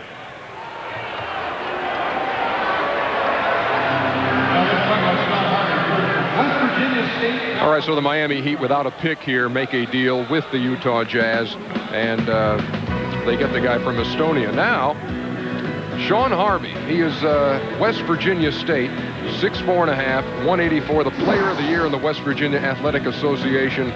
He can score, Hubie. Yeah, this guy played extremely well in Chicago, did himself proud. He's a scorer. A lot of people question whether you can just bring him in and say that he's going to be a point guard. But he plays both positions, and what you like about it is his size. And he can score, and he can also deliver the pass. But so many of the players in college basketball who play 2-guard make that transformation to the 1-guard spot. And if they can score in the NBA with the 24-second clock, that's a major plus. He's a guy from Philadelphia. He said when he went to West Virginia State, he said, I thought I was going to see Uncle Jed up there. But he made the adjustment. Let's go back to Philly, which is the hometown of Sean Harvey. It's also the home of the Philadelphia 76ers, and Kevin Kiley's there, Kev. All right, thanks so much, Ernie. I'm with Pat Croce, the president, who's having a blast. The new president of the 76ers got Allen Iverson, and now Mark Hendrickson and Ryan Miner in the second round. Just grabbing at air, or these are two guys you wanted? Not at all. Brad and Johnny are psyched that they got through the first round.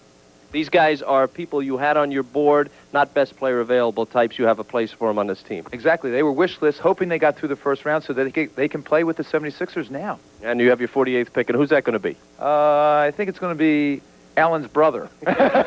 Some other Iverson, Pat Croce from the 76ers. Back to you, Ernie. Boy, that guy is always in a bad mood. I mean, Pat Croce joining Kevin Kiley on the update on the Philadelphia 76ers. Up next, with the 35th pick, the Seattle Supersonics. The story with the Sonics, free agents everywhere you look. Well, they have 7 key free agents, 6 of them in their regular rotation, and it is monumental for them to keep this team together. Gary Payton is a must. Oh, I mean, of absolutely. those 7, who do you have to sign? Yeah, well, you have to sign Gary Payton, and you must sign Sam Perkins. I mean, these are 2 key guys. Burkowski gives you the latitude of a good backup center, or you could start him like they did in the finals. So, you know, you have some interesting people here that must be in the make for next year. Rod Thorne is on the stage, and he has the Seattle word.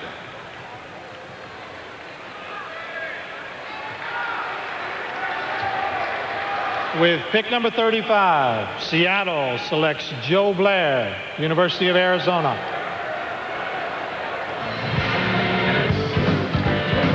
Joseph Blair, 6'10 and a half, 256 pounds. Best shape of his career when he went to Phoenix for the Scouts. And this is a guy who can give you some frontline help in Seattle. Yeah, what they're hoping for here is that he's a big guy who will rebound for you and then also get caught up in your style of play. He's mobile for a player that big. He had a solid career at Arizona. Big thing with this guy is he's got to work hard every single day. But, you throw him into that atmosphere and the work ethic that they demand at Seattle, that's the best thing that will happen for this guy's potential. And he has the physical body and conditioning to play at that level. So I think it was a good draft pick. With this late to get a young man at that size, get in there and bang. But that's not the problem that the Seattle has right now. It's what Ubi was mentioning earlier. They've got to get the free agent signed. Yes, indeed. And when Joseph Blair gets to camp there with Seattle, also going to be spending some time at the foul line, just a 40% free throw shooter. But Joseph Blair, the pick of the Seattle Supersonics at number 35. We have heard talk from Peter Vesey tonight about a possible Kobe Bryant deal from Charlotte involving the Lakers. What's the latest on that, Pete? Here's the follow-up. Bob Bass, the general manager of the Hornets, has been quoted as saying that they have a deal. He would not say who it's with or who the player is, but it's a big deal, and it will be announced later, but not today. I've also been told it might be Cedric Ceballos in that deal instead of Anthony Peeler. Well, get word to Lake Havasu that he may be involved in a draft night deal with the Los Angeles Lakers and the Charlotte Hornets for Kobe Bryant, who was taken in the first round by the Hornets. Up next, the Los Angeles Clippers at pick number 36. We'll be back to tell you what the Clippers are thinking as we take a break. Continental Airlines Arena in the NBA to the second round.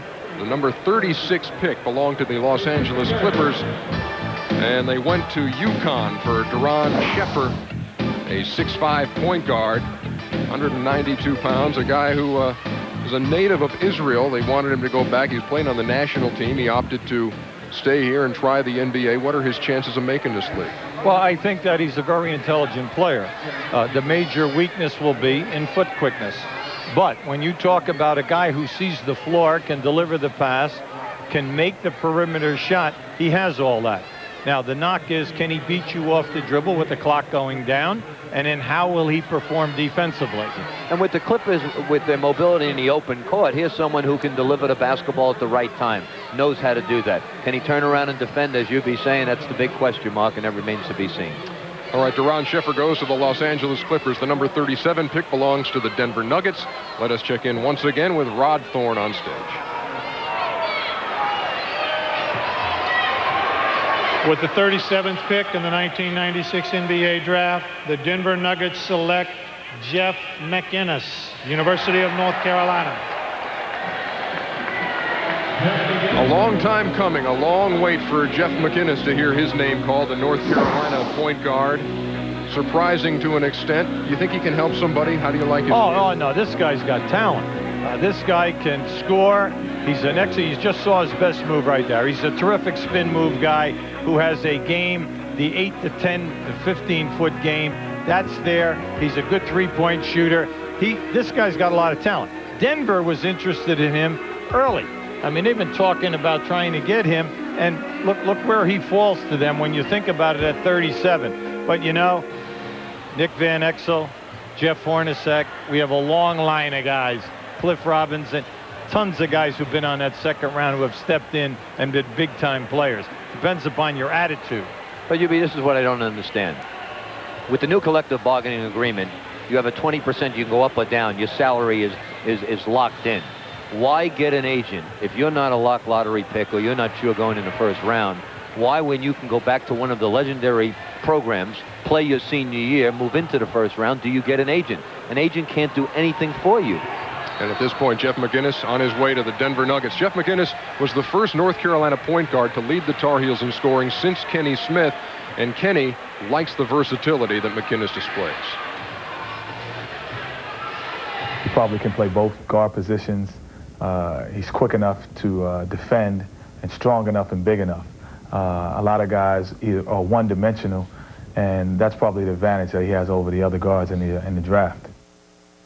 Maybe he has advantages over other guards in the draft, but several others chosen before him. But Jeff McInnis chosen 37th by the Denver Nuggets. And also, that is the first time since 1990 that North Carolina has not had a player chosen in the first round of the draft. Up next, the Boston Celtics.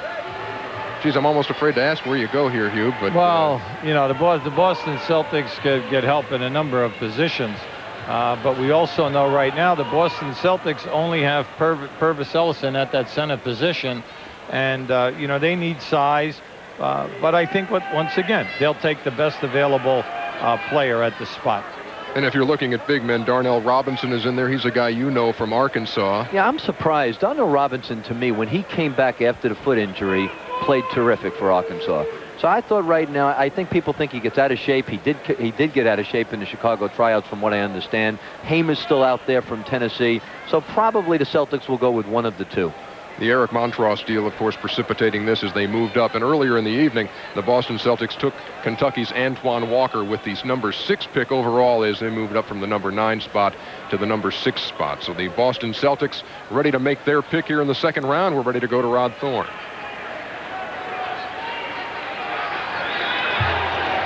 At 38, the Boston Celtics select Steve Hamer, University of Tennessee. The interesting thing about this young man, Ernie, in Chicago, he struggled in the center position, scoring with his back to the basket, but yet during the season, he scored. In all the shooting drills, the three-point shooting drills, he was one of the top shooters in the draft. He also, in all of the other shooting drills beyond the three-point shot, he did a great job. And yet he could not score in transition. And I'm just saying to myself now, is that because he wasn't accustomed to the style of play, or didn't he get enough catches? That shocks me, Ubi, because they had a rule at Tennessee. It goes into Hamer before they shoot, and he was their low post threat. He very rarely left the block area. So that was their number 1 option. That was their number 2 option, their number 3 option. And certainly it's a good pick this late in time, but he has a lot of development before he can play in the NBA. He may go to Europe for a year.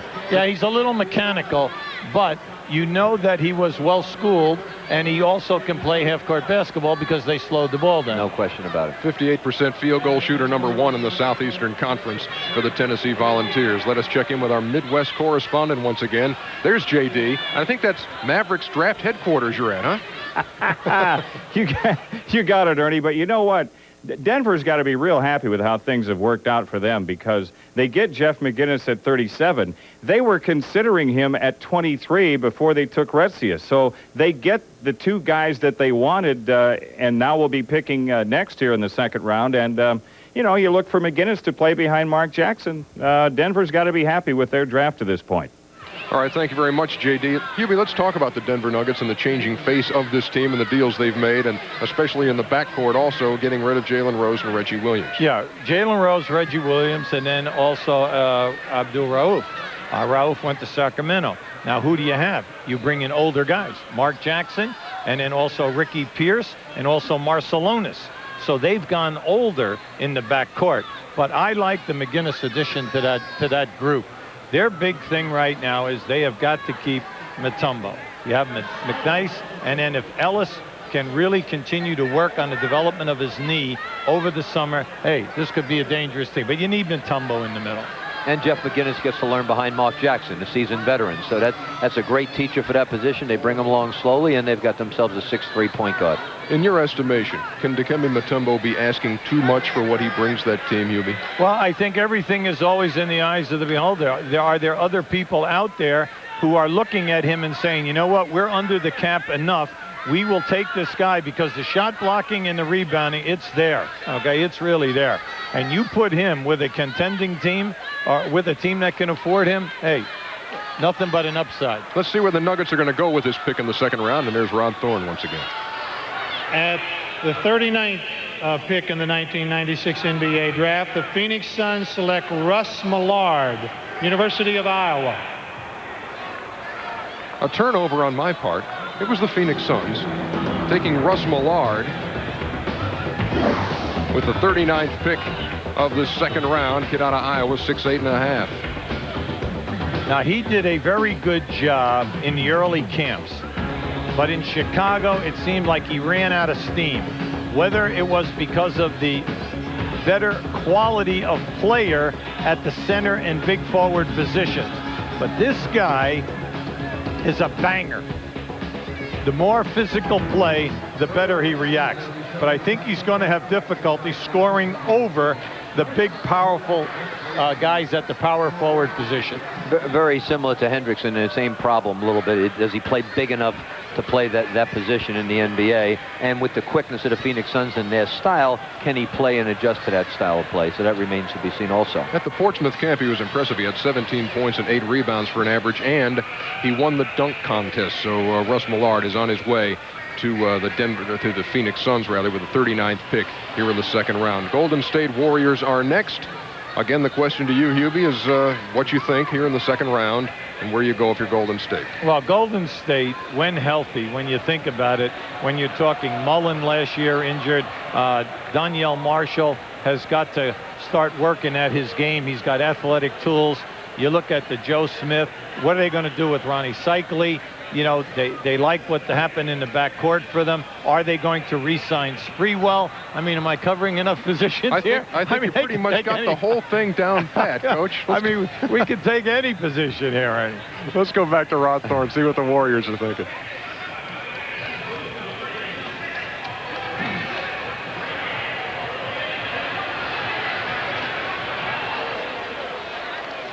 Okay, so the Golden State Warriors, we are told, not exactly ready to make the 40th pick here in the second round, which means, Hubie, you'd have more time if you want to, but let's talk about some of the guys.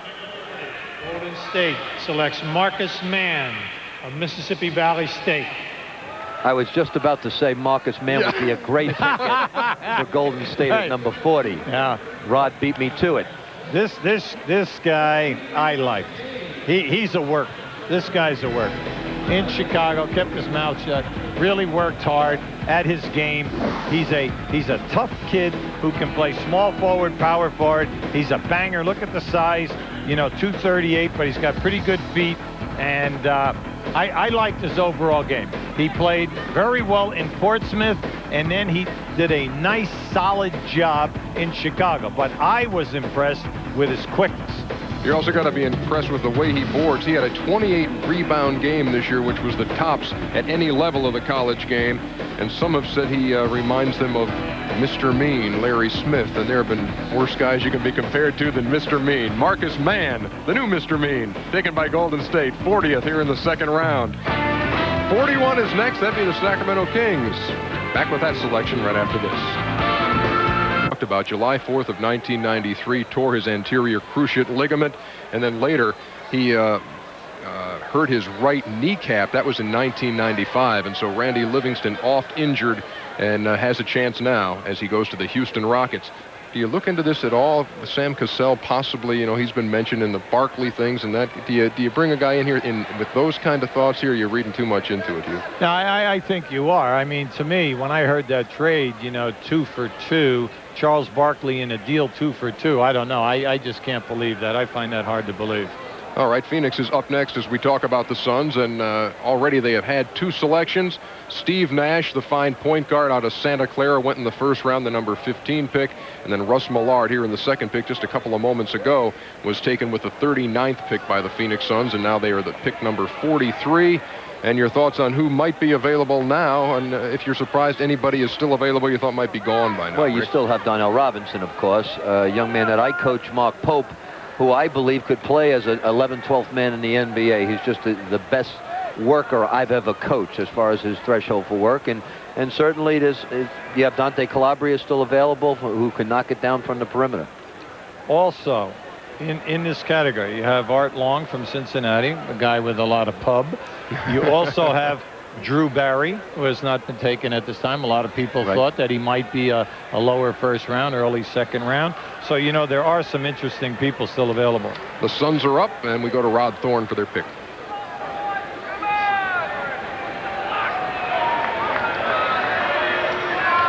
At number 43, the Phoenix Suns select Ben Davis, University of Arizona. Well, they liked him coming into this draft. Now, we know he's had a few stops at the college level, but this guy is a banger. I don't think that he showed his best basketball in the Chicago camps, but coming into this draft, Phoenix was looking to pick him, you know, if they had that opportunity. And certainly being in the backyard, they've seen this young man play quite a bit. He is well-traveled, it's been well-documented. He is an outstanding rebounder. He's lost some weight. He's trimmed his body fat down. So for this late in the draft, you've got a young man who could do certain things. You know, remember last year when in that second round, you know, they get Chris Carr, and then also they took up Coker as a free agent, but they also picked up Mario Bennett last year, took a chance on him with the bad knee, and he has a nice future there. They're loading up with some interesting people. His travels well chronicled, as Rick Pitino points out, and if you have missed that chronicle, it's Kansas 91-92, transfer to Florida, did not play, Hutchinson Community College 93-94, then a couple years at Arizona. So those are the travels of Ben Davis, and now his travels have taken him to the Phoenix Suns, the 43rd pick here in the second round of the draft. The Charlotte Hornets are next. They are at pick number 44, and they're making a lot of noise because there was Kobe Bryant's selection in the first round. That came at number 13, and then came all the word of a possible trade, and there has been some verification by the Hornets that a deal is in place, but they are not releasing information as to exactly who is involved on the other end of that thing. But the Charlotte Hornets are up now, and your needs and their needs in your estimation, Hubert. Well, I think that they need guard help, you know. Also, they have to protect against Muggsy Bogues as well as Anderson, who is leaving. You look with them, you still have good people at the two-guard position. You're always looking for help at the center position, because how many more years can Robert Parrish play? 100. to answer it quickly, let's go back to Rod Thorne now, Rod.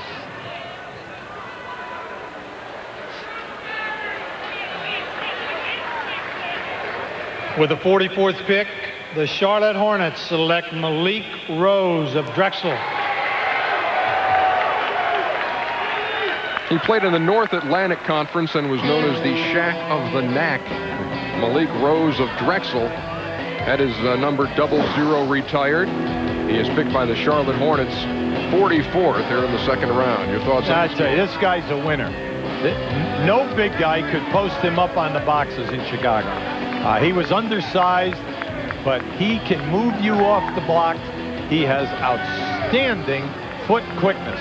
And I saw him in the drills out there play small forwards with reputations, and they could not take him off the dribble. And this, don't let Drexel fool you. Obviously, they've been to the NCAA and gave a lot of people problems. I believe Syracuse, they gave them big problems. But this young man will compete and back down to no one. And you be using the term... A shade over 10 points and 6 rebounds a game. One of 4 second-round picks by the Seattle Supersonics. Have anything to add on Joe, who is... Don't give me that blank stare, Hugh. No, I listen. Every year we have one guy that sometimes it's difficult for us. You know, and really, you can tell by his point production and his rebounds per game. There is only one answer to this question mark, because we're confused a little bit on this pick. We got to go to Peter Vesey. Peter's working the phones right now, probably still He's always got an excuse now. Have you noticed the 2 times that we've tried to go to him, he picks up the phone and there's nobody on the other end? He's going to plug the phone in next time we look at him. So there is Peter Vesey furiously working the phones, hopefully giving us an update on Kobe Bryant, who was selected by Charlotte and could be in the works for a trade. Now, who is left? There haven't been many shooting guards taken so far. Ray Allen, Kerry Kittles, Kobe Bryant, and Tony Delk were taken. But look at some of the players left in here. Yeah, Drew Barry, Calabria. Take a look. and Ronnie Henderson. Ronnie Henderson, before that knee injury at LSU, I thought was an outstanding talent because he had great quickness, three-point range, and I kind of think that it's interesting that he's slipped. But I also like Chris Robinson. I thought he played extremely well. 6'6" out of Western Kentucky in Chicago. Outstanding player. But Ronnie Henderson, UB also could stay in school. Has the option to go back to LSU if he doesn't have an agent. The pick belongs to the Portland Trail Blazers, and here's Rod Thorne. With pick number 46, the Portland Trail Blazers select Marcus Brown of Murray State. The Ohio Valley Conference Player of the Year the last 2 years. 26.5 points a game for Marcus Brown. A shooting guard from Murray State. The Popeye Jones, a product of Murray State, and here's Marcus Brown in the NBA. Now he's had some big games against some good competition. The problem is he big enough to play the scoring guard in the NBA? Yep. But he's had some great nights against U of L and other opponents. Well, all the coaches who dealt with him out at Chicago camp felt, he's extremely coachable. He tried to play the point guard position. He did a good job. He did an adequate job, but it's something that I think they're betting that he'll work at. A good athlete, and I'm like you, Rick. The old story, shooting makes up for a multitude of sins, and this guy can score. No question, and you got a lot of scoring guards left. I'm quite surprised Dante Calabria hasn't been picked. And Drew Barry as well, still out there from Georgia Tech. Let us check in with our West Coast correspondent, our Pacific Division man on the scene.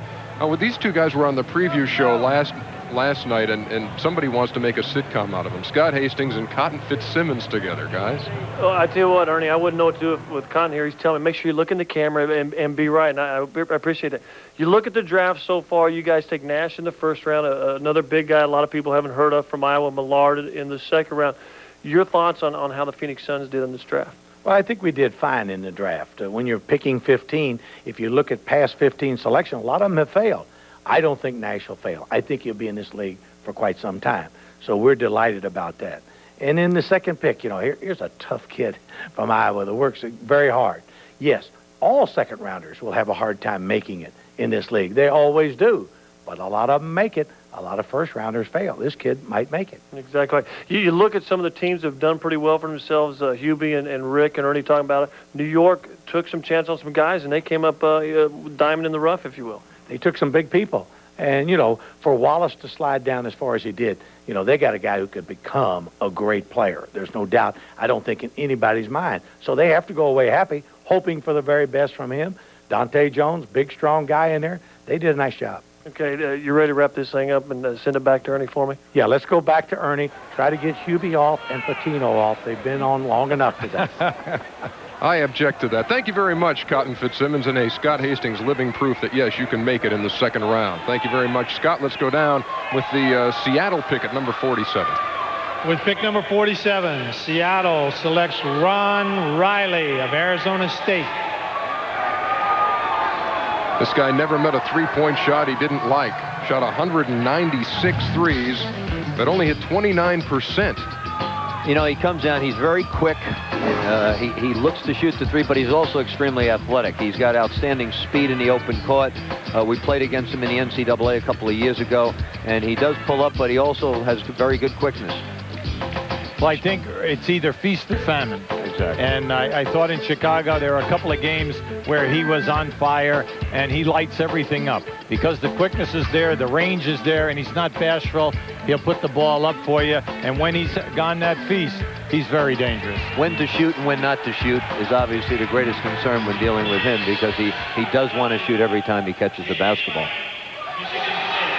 And we are just hearing now that Jamie Fike of Michigan State is the next pick of the Philadelphia 76ers at pick number 48 in the second round. We heard Pat Croce earlier talking about... Pat's coming on saying this is exactly the guy we wanted. We had him down. I'll tell you, I like this guy. This guy is a bruiser.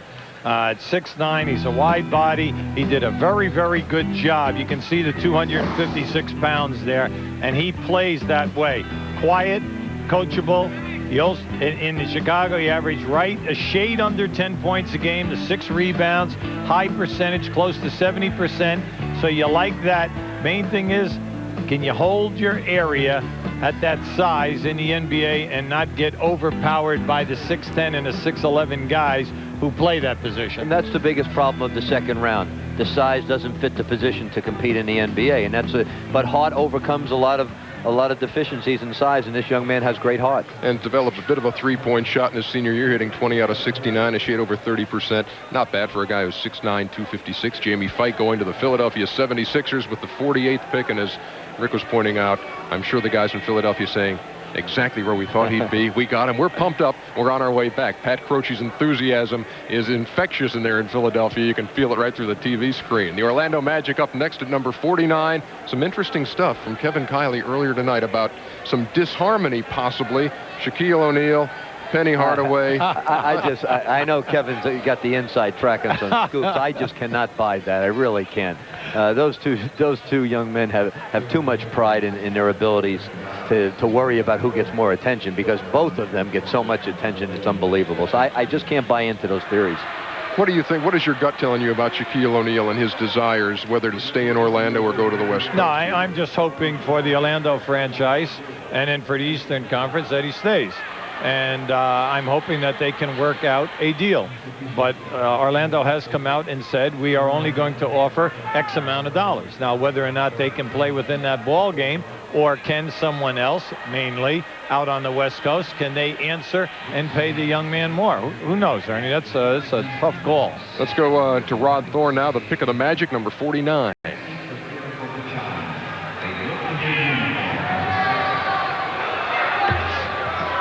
With the 49th pick in the 1996 NBA draft, the Orlando Magic selects Amal McCaskill of Marquette.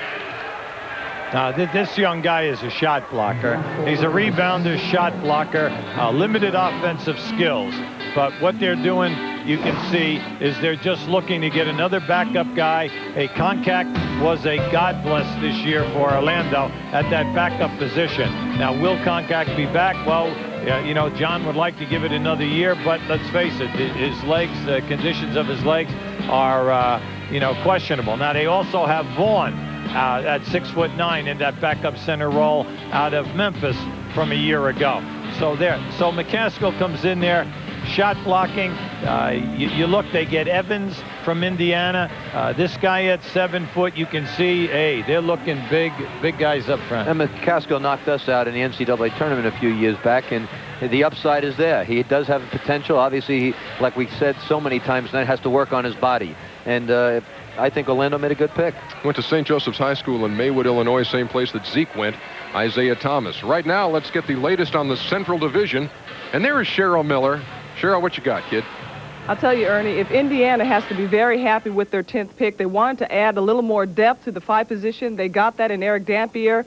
Donnie Wall said if there's any more needs from here on out, it's to get a little more scoring in their backcourt.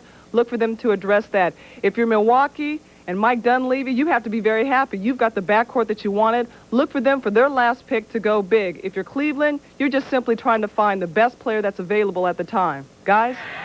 And you're looking for somebody with a pronunciation guide, because yes. Mike Fratello has gone to the foreign contingent here in the first round of the NBA draft. We're in the second round right now. Houston is pick number 50, and we go to Rod Thorne for that.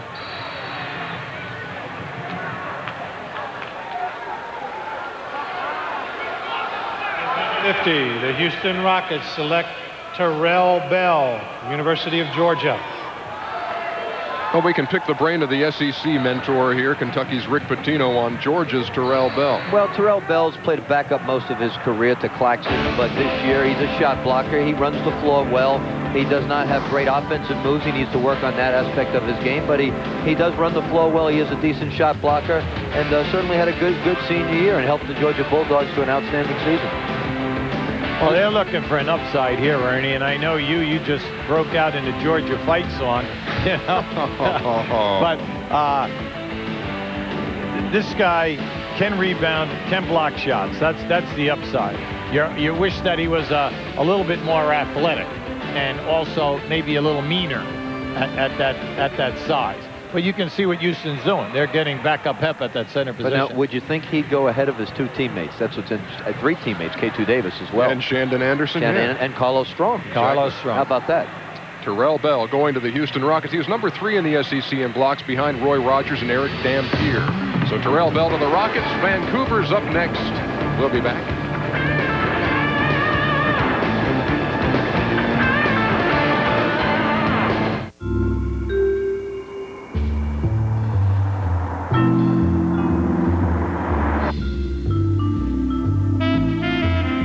It's been said that everyone will be famous for 15 minutes.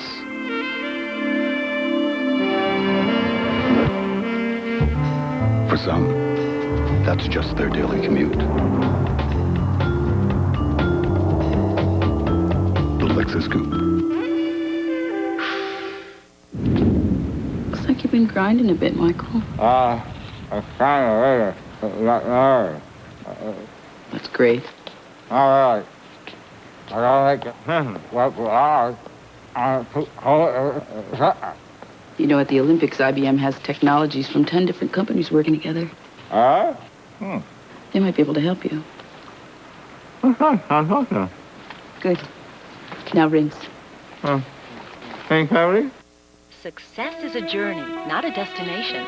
Whether you are starting out in your new career or have reached that level of comfort, you need an automobile that has earned a reputation for creating solidly engineered and supremely comfortable luxury sedans and sports coupes. Oldsmobile is the car for you. You have also earned the right to come to a dealership that has a reputation for providing personal care and quality service. It's been a well-kept secret.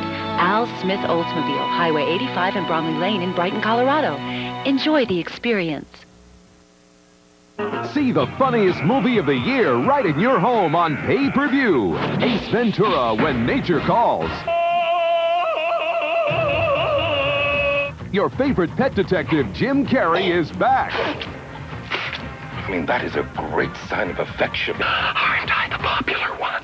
And this time, the only thing he must find is a way to really gross you out. Jim Carrey's funnier than ever. Ace Ventura: When Nature Calls on pay-per-view.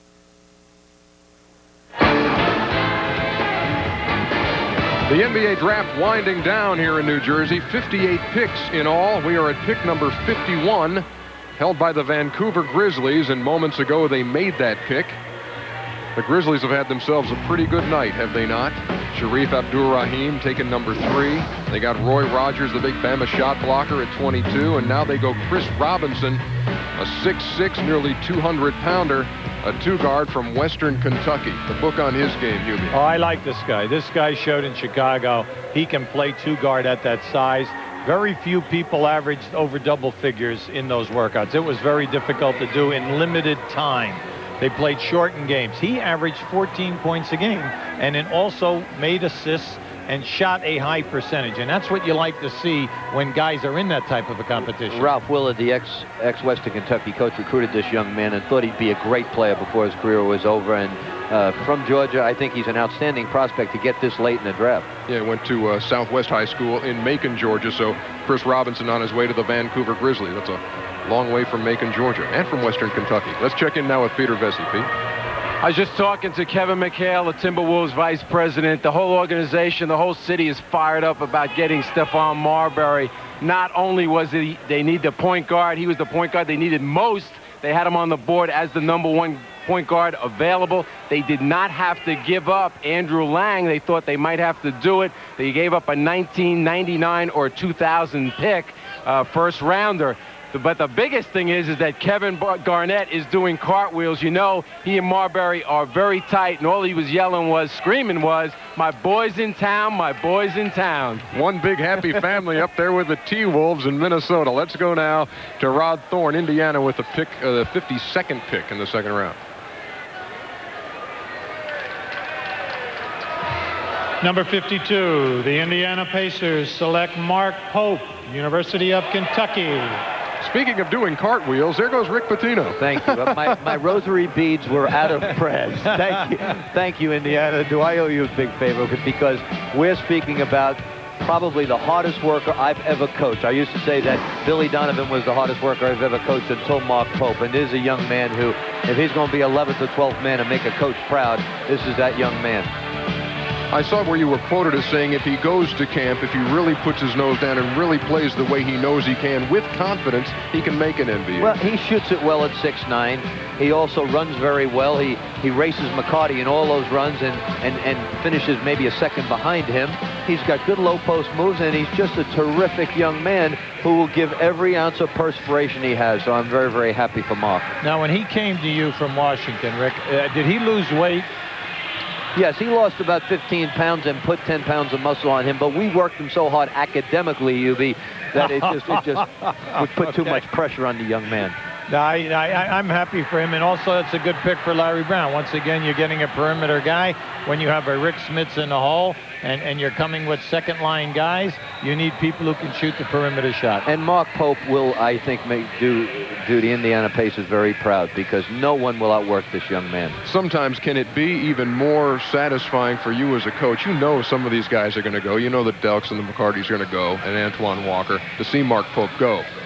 For the last 10 picks, my insides were churning beyond belief. I kept saying to you, I hope Mark Pope goes next, because here's a Rhodes Scholar candidate who was a big part of our championship and deserves a legitimate shot. And if he doesn't make it with the Pacers, he'll go to Europe and be an outstanding basketball. Maybe Greece. Yeah, that's where they're all coming from. Next up, number 53, the Milwaukee Bucks. Again, we go back to Rod Thorne. At pick 53, the Milwaukee Bucks select Jeff Nordgaard of Wisconsin Green Bay. Boy, there are going to be some cheeseheads who are happy tonight, huh? That's got to be a popular Here's a young man, Pete Carrill, Wisconsin Green Bay, who really knows how to play the game of basketball. We played them early in the season 2 years ago and could not stop him. When the NCAA pairings were coming out, we did not want to face this team. You look at Wisconsin Green Bay and Princeton, those are the two teams you do not want to face. I don't know if he can play at the NBA level, but this is one terrific college basketball player. Tony Bennett, also a product of Wisconsin Green Bay. This is a durable kid, Hubie. Oh, no, you like everything about him, because they have to play a perfect game when they go up against the heavily talented Division I teams. They were very well coached, and this young guy, one of the top scorers and primetime guys that had to make the big shots for them, they play so many close games. No question, and if you watch this young man score, it's moving without the basketball. Now, with the 24-second clock, does he have enough time like Evans and Norgard to get the shot they want? That remains to be seen. The Midwest Collegiate Conference Player of the Year is Jeff Norgard, and played nearly every minute of every game, averaged 39.8 minutes per contest for Wisconsin Green Bay. Utah's got the next pick at 54. Number 54, the Utah Jazz select Shandon Anderson, University of Georgia. Don't give me that fight song stuff again either. Shandon Anderson. Oh, Ernie's in his glory. And now he's going to make sure all the Georgia guys get drafted right now. Now he pulls his weight. You know, I know how you feel now, Rick. It gives you such great pride to see this on a night like this. Now, that's 2 out of the last 5 here in the second round. Your thoughts on Shandon Anderson, Hubie? Well, you know, he's the type of a guy you're sitting and you're watching him play, and you say, you know, he's really not doing too much. And all of a sudden you look at the stat sheet, and he has quite a few points. He has the ability to score quietly, Rick. But I don't know how you matched up against him and what you thought. Well, the question mark is, can he knock down the outside shot? He drives well to the basket. He's got a good first step, decent offensive rebound, a pretty good defensive basketball player. Can he knock down the perimeter shot consistently? And that's a big question mark. To remain here, that Drew Barry was picked in the second round by the Seattle Supersonics.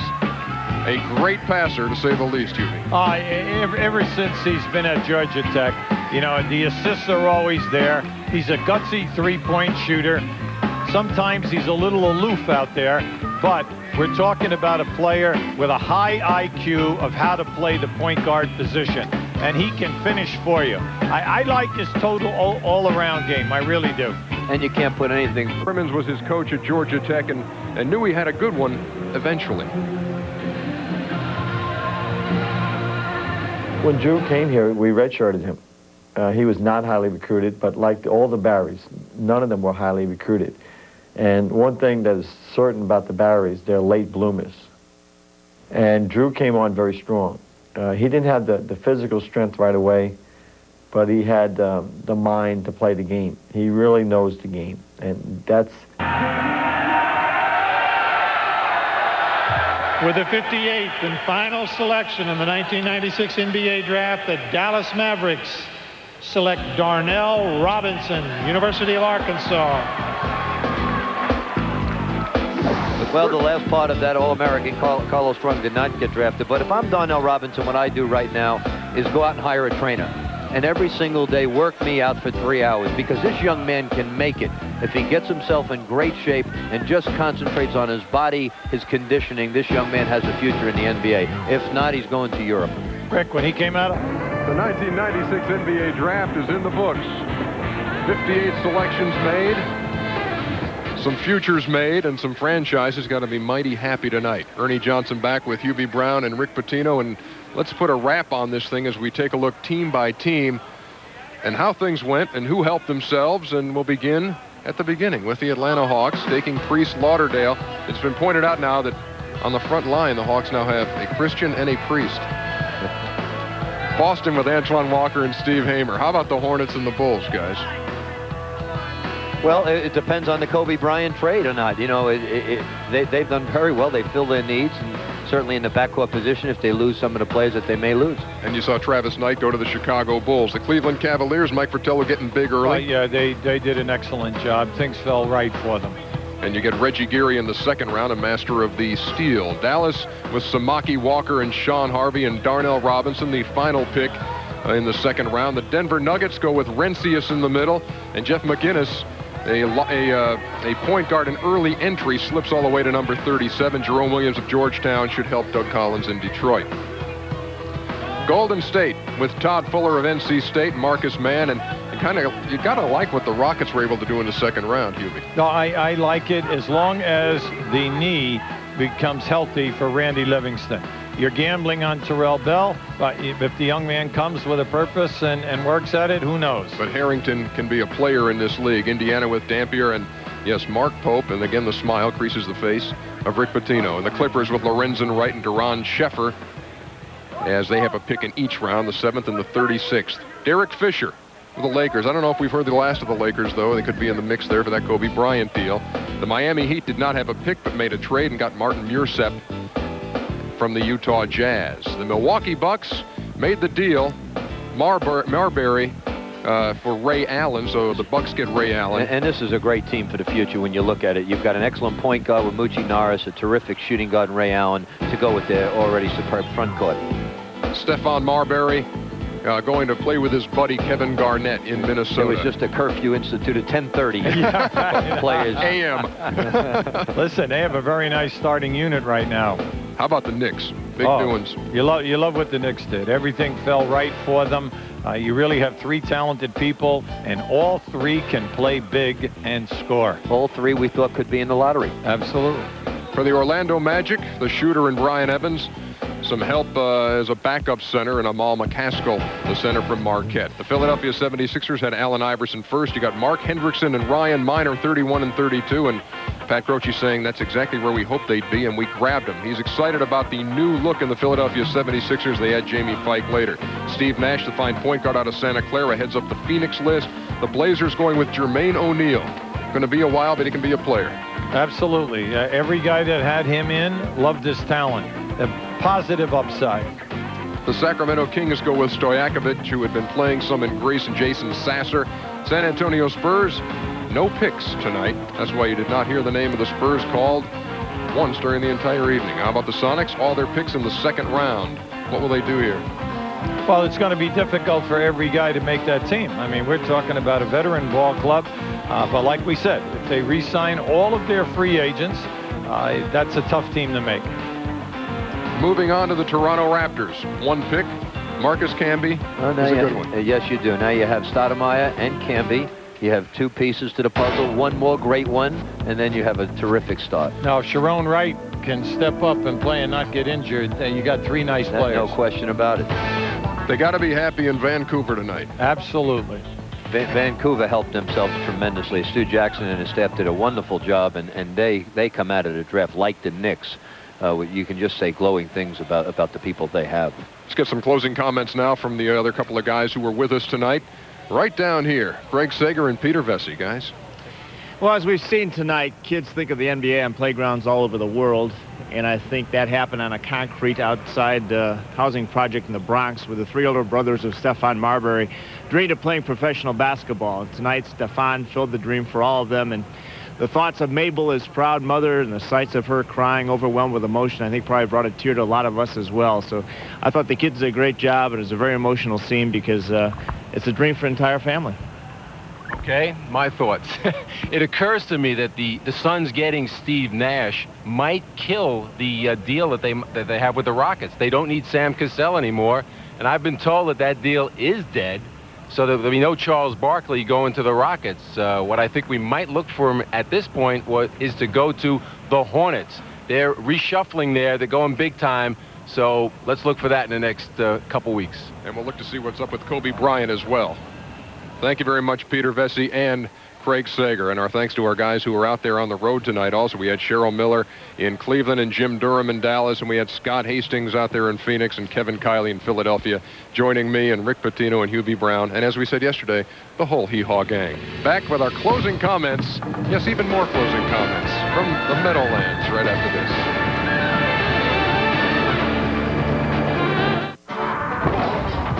The best arenas, the biggest.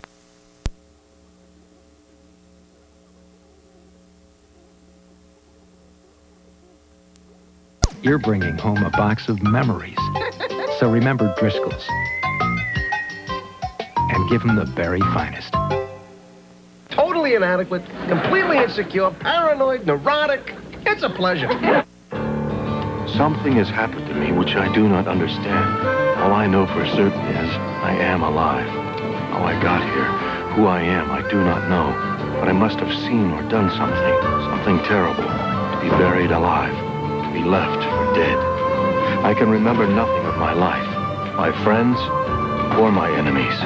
But the key to my identity lies somewhere out there. I will search until I find the man I was and hope to be again.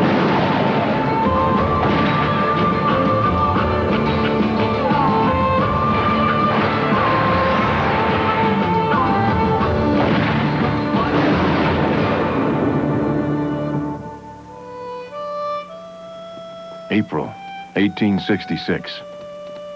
Some wisp of memory, some phantom has come to me. I have a dim, faltering recollection of a small Colorado town and a doctor named Mitchell, whom I believe may have aided me in my previous life. I could certainly use a friend, an ally, at least someone who might shed some light on the darkness of my world. For until I can claim myself, each day, each moment is only a prologue and not truly living at all.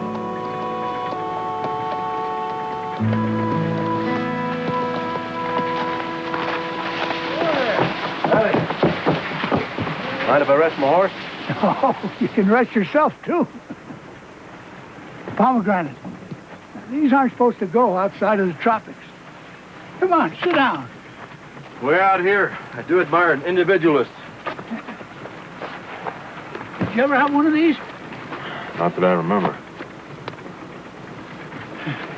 Looks like you put in some hard traveling. Looking for serenity. Serenity, Colorado. 5 miles on.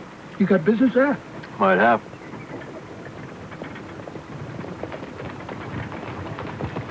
Oh, them's just my boys.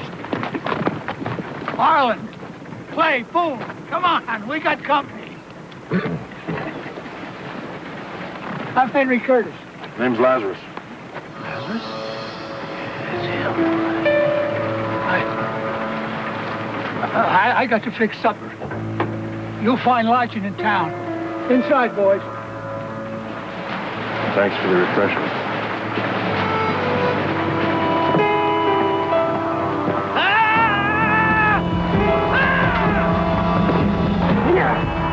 Why are you trying to skewer me, boy? It's true. It's all true. Get it now. Look, Mr. Lazarus, sir, what you got in mind I can appreciate. We know what you can do. We've all seen it. Seen it? What are you talking about? Just get on your horse and ride, please.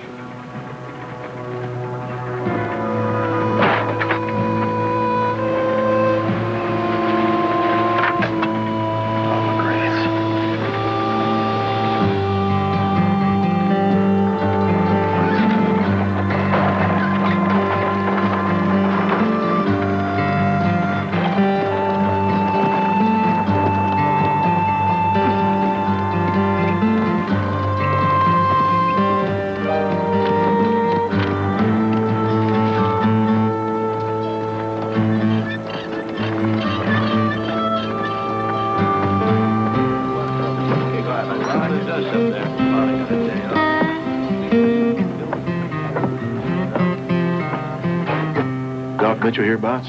You a friend of his? I'm looking for him to tell me. Oh, that'd be quite a feat. Doc got herself the missionary bug. Ought to be about halfway to China by now. Mr. I'm, Lazarus.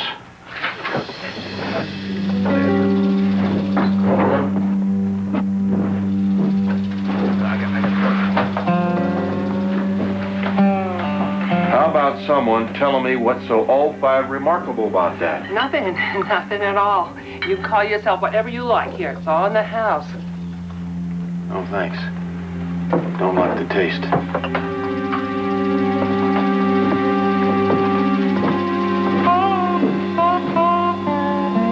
I'm telling you, it's him in the flesh. I suppose he's 8 feet tall with fire shooting out of his eyes. Here he comes.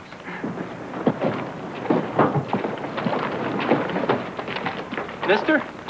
Lazarus. Whoa, it ain't nothing like that. I'm just a real big admirer, and I was wondering if I could shake your hand.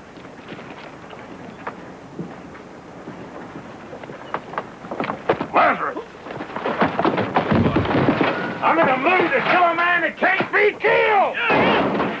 Mister, now, I don't know who you think I am, but I'm sure we can talk this over with a nice drink. I'm gonna stop throwing things at me so we can talk this over. Why don't you just lay down? You see that?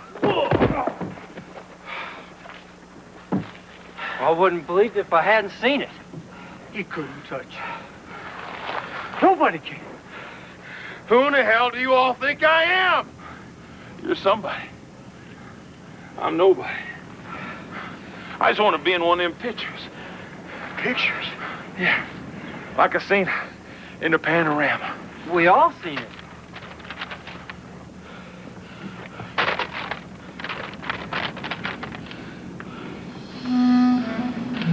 The man who couldn't be killed.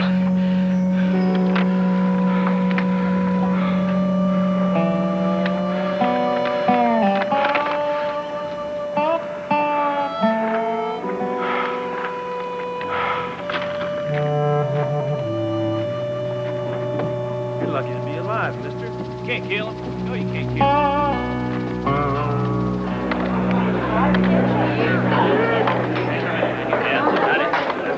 No charge for the child. Thanks, sir.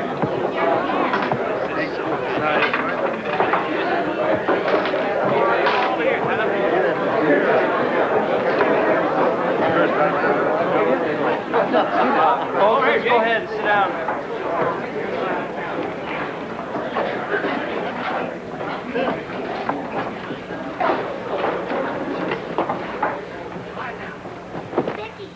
Ladies and gentlemen, my friends, we all lead our appointed lives, measuring our hours and days, knowing there will come a time we shuffle off this mortal coil and meet our Maker.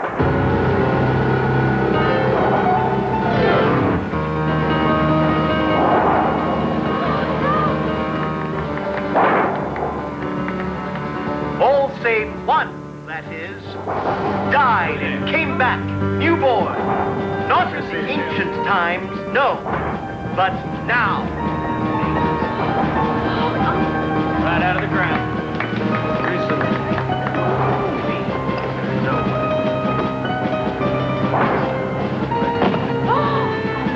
Bereft of name and home, doomed to wander the earth. Simmer down, man.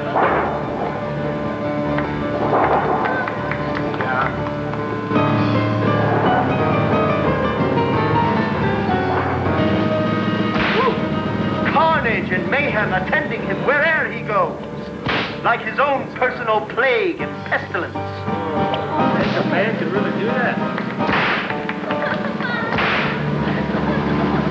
Laying waste to all about him, but leaving him unscathed. Attend, dear friends, the tale of the man who can't be killed. The man known only as Lazarus.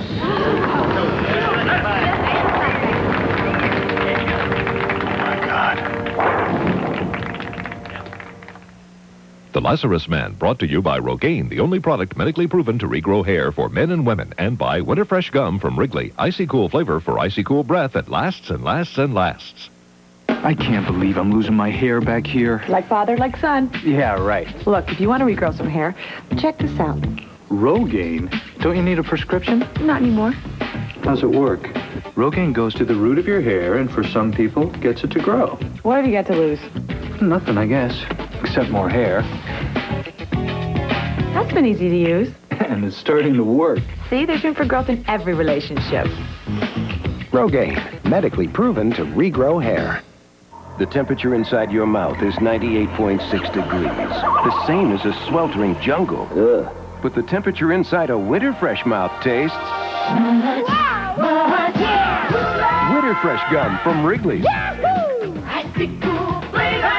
Icy cool bread! That lasts. And lasts. And lasts. You know what I'm talking about. Try Winter Fresh Gum for icy cool breath that lasts. There's something going on at Burger King this summer. Something spectacular. Something magical. Because this summer, we're welcoming some special friends from Disney's The Hunchback of Notre Dame, heroic Quasimodo, beautiful Esmeralda, brave Phoebus, lovable Hugo. Your kids can collect all 8 toys, a new one each week, one with every $1.99 Kids Club hamburger meal. The Hunchback of Notre Dame celebration. It's big, it's huge, and it's only at Burger King. When you want a hot meal without a big deal, what are you gonna pick? Hot Pockets! Hot Pockets, filled with pepperoni pizza or ham and cheese and a crispy crust. What are you gonna pick? Hot Pockets! Try Lean Pockets, too. Fleischmann's. We make this new fat-free. You gotta taste this Fleischmann's because it's oh so buttery. Yes, Fleischmann's fat-free Fleischmann's. On Spuds it is sublime. We'd say the Fleischmann's name again, but now we're out of time. Oh, Fleischmann's fat-free Fleischmann's. The Lazarus Man will continue. Melrose Place star Andrew Shue has a summer job. He'll be working in Denver when his team, the LA Galaxy, take on the Colorado Rapids Sunday, June 30th at 2 p.m. Win tickets to the game and meet Andrew. Watch for The Shoe Clue and LA Firefighters Monday at 8 on Fox 31. Then Tuesday, call the Rapids between noon and 1 for your chance to win. What pets like to eat? He usually gets what he wants. He's a big cat. Grass and carrots. Garlic, strawberries, asparagus. Larry loves bananas. Anything. What they need to eat. Something that's good for him. If they don't have a good quality food, their skin doesn't look good. You just have to get the right stuff. He's made it through 32 years because of good, healthy eating. In other words, Quality first. Quality. quality. Quality is all that matters. For the largest selection of quality pet food, come to PetSmart. Larry is so spoiled, I'm embarrassed. Why is the Chevy Cavalier the fastest growing car in Colorado? Maybe because it's Colorado's #1 value. Equipped with dual airbags, 4-wheel anti-lock brakes, and a 2.2-liter 120 horsepower engine, this sporty Cavalier coupe is just $11,210, and just slightly more for this stylish Cavalier sedan. Come see what so many Coloradans have already figured out. Value and safety. That's genuine Chevrolet. At your Colorado's best Chevy Geo dealers today. You're watching KDVR Denver, KFCT 22 Fort Collins, also seen on K54DK Boulder.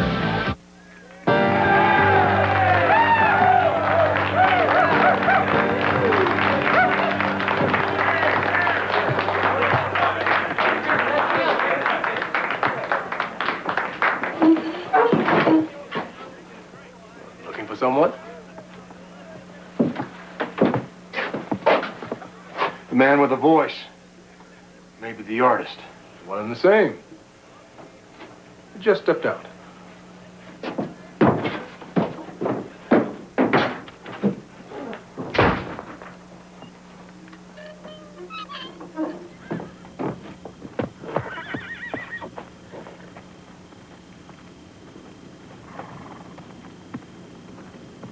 That's him.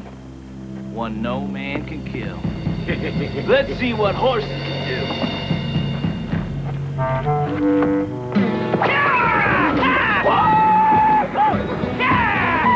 Hey!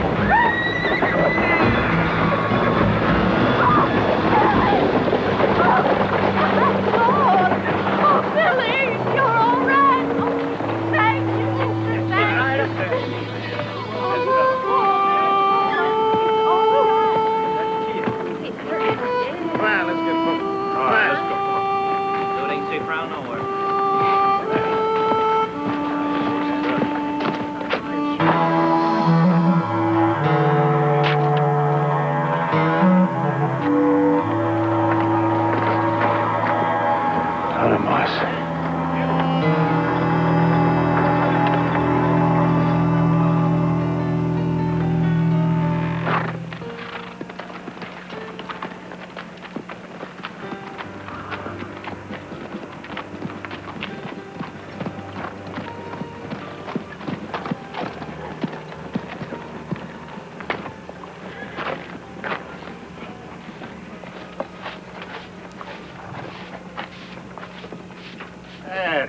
Dude's taking all my business.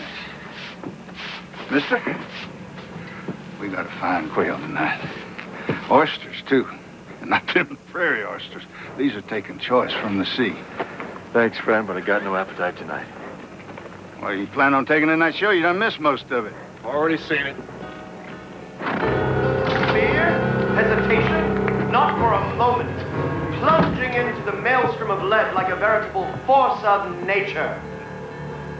Step by inexorable step, as 6 guns blaze.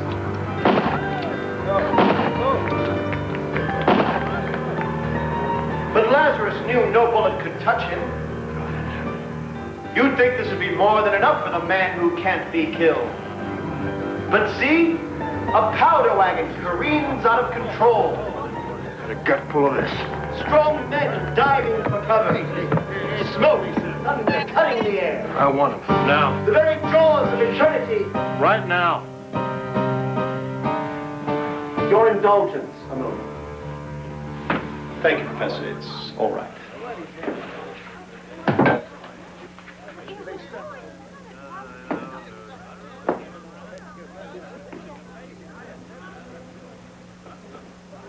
Mr. Lazarus. At last. You're young. Genius knows no age. More modesty. Touché. Call me Verity.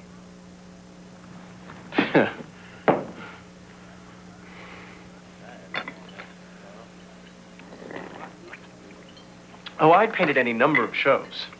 The Labors of Hercules, Odysseus, and the public liked them well enough, but I sensed they hungered for something fresh, a new mythology, the West.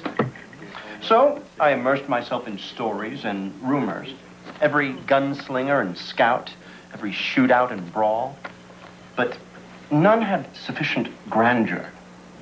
That is, until I happened through San Sebastian and heard of you. So, you made me your spectacular. You want anonymity? Try not to be so extraordinary.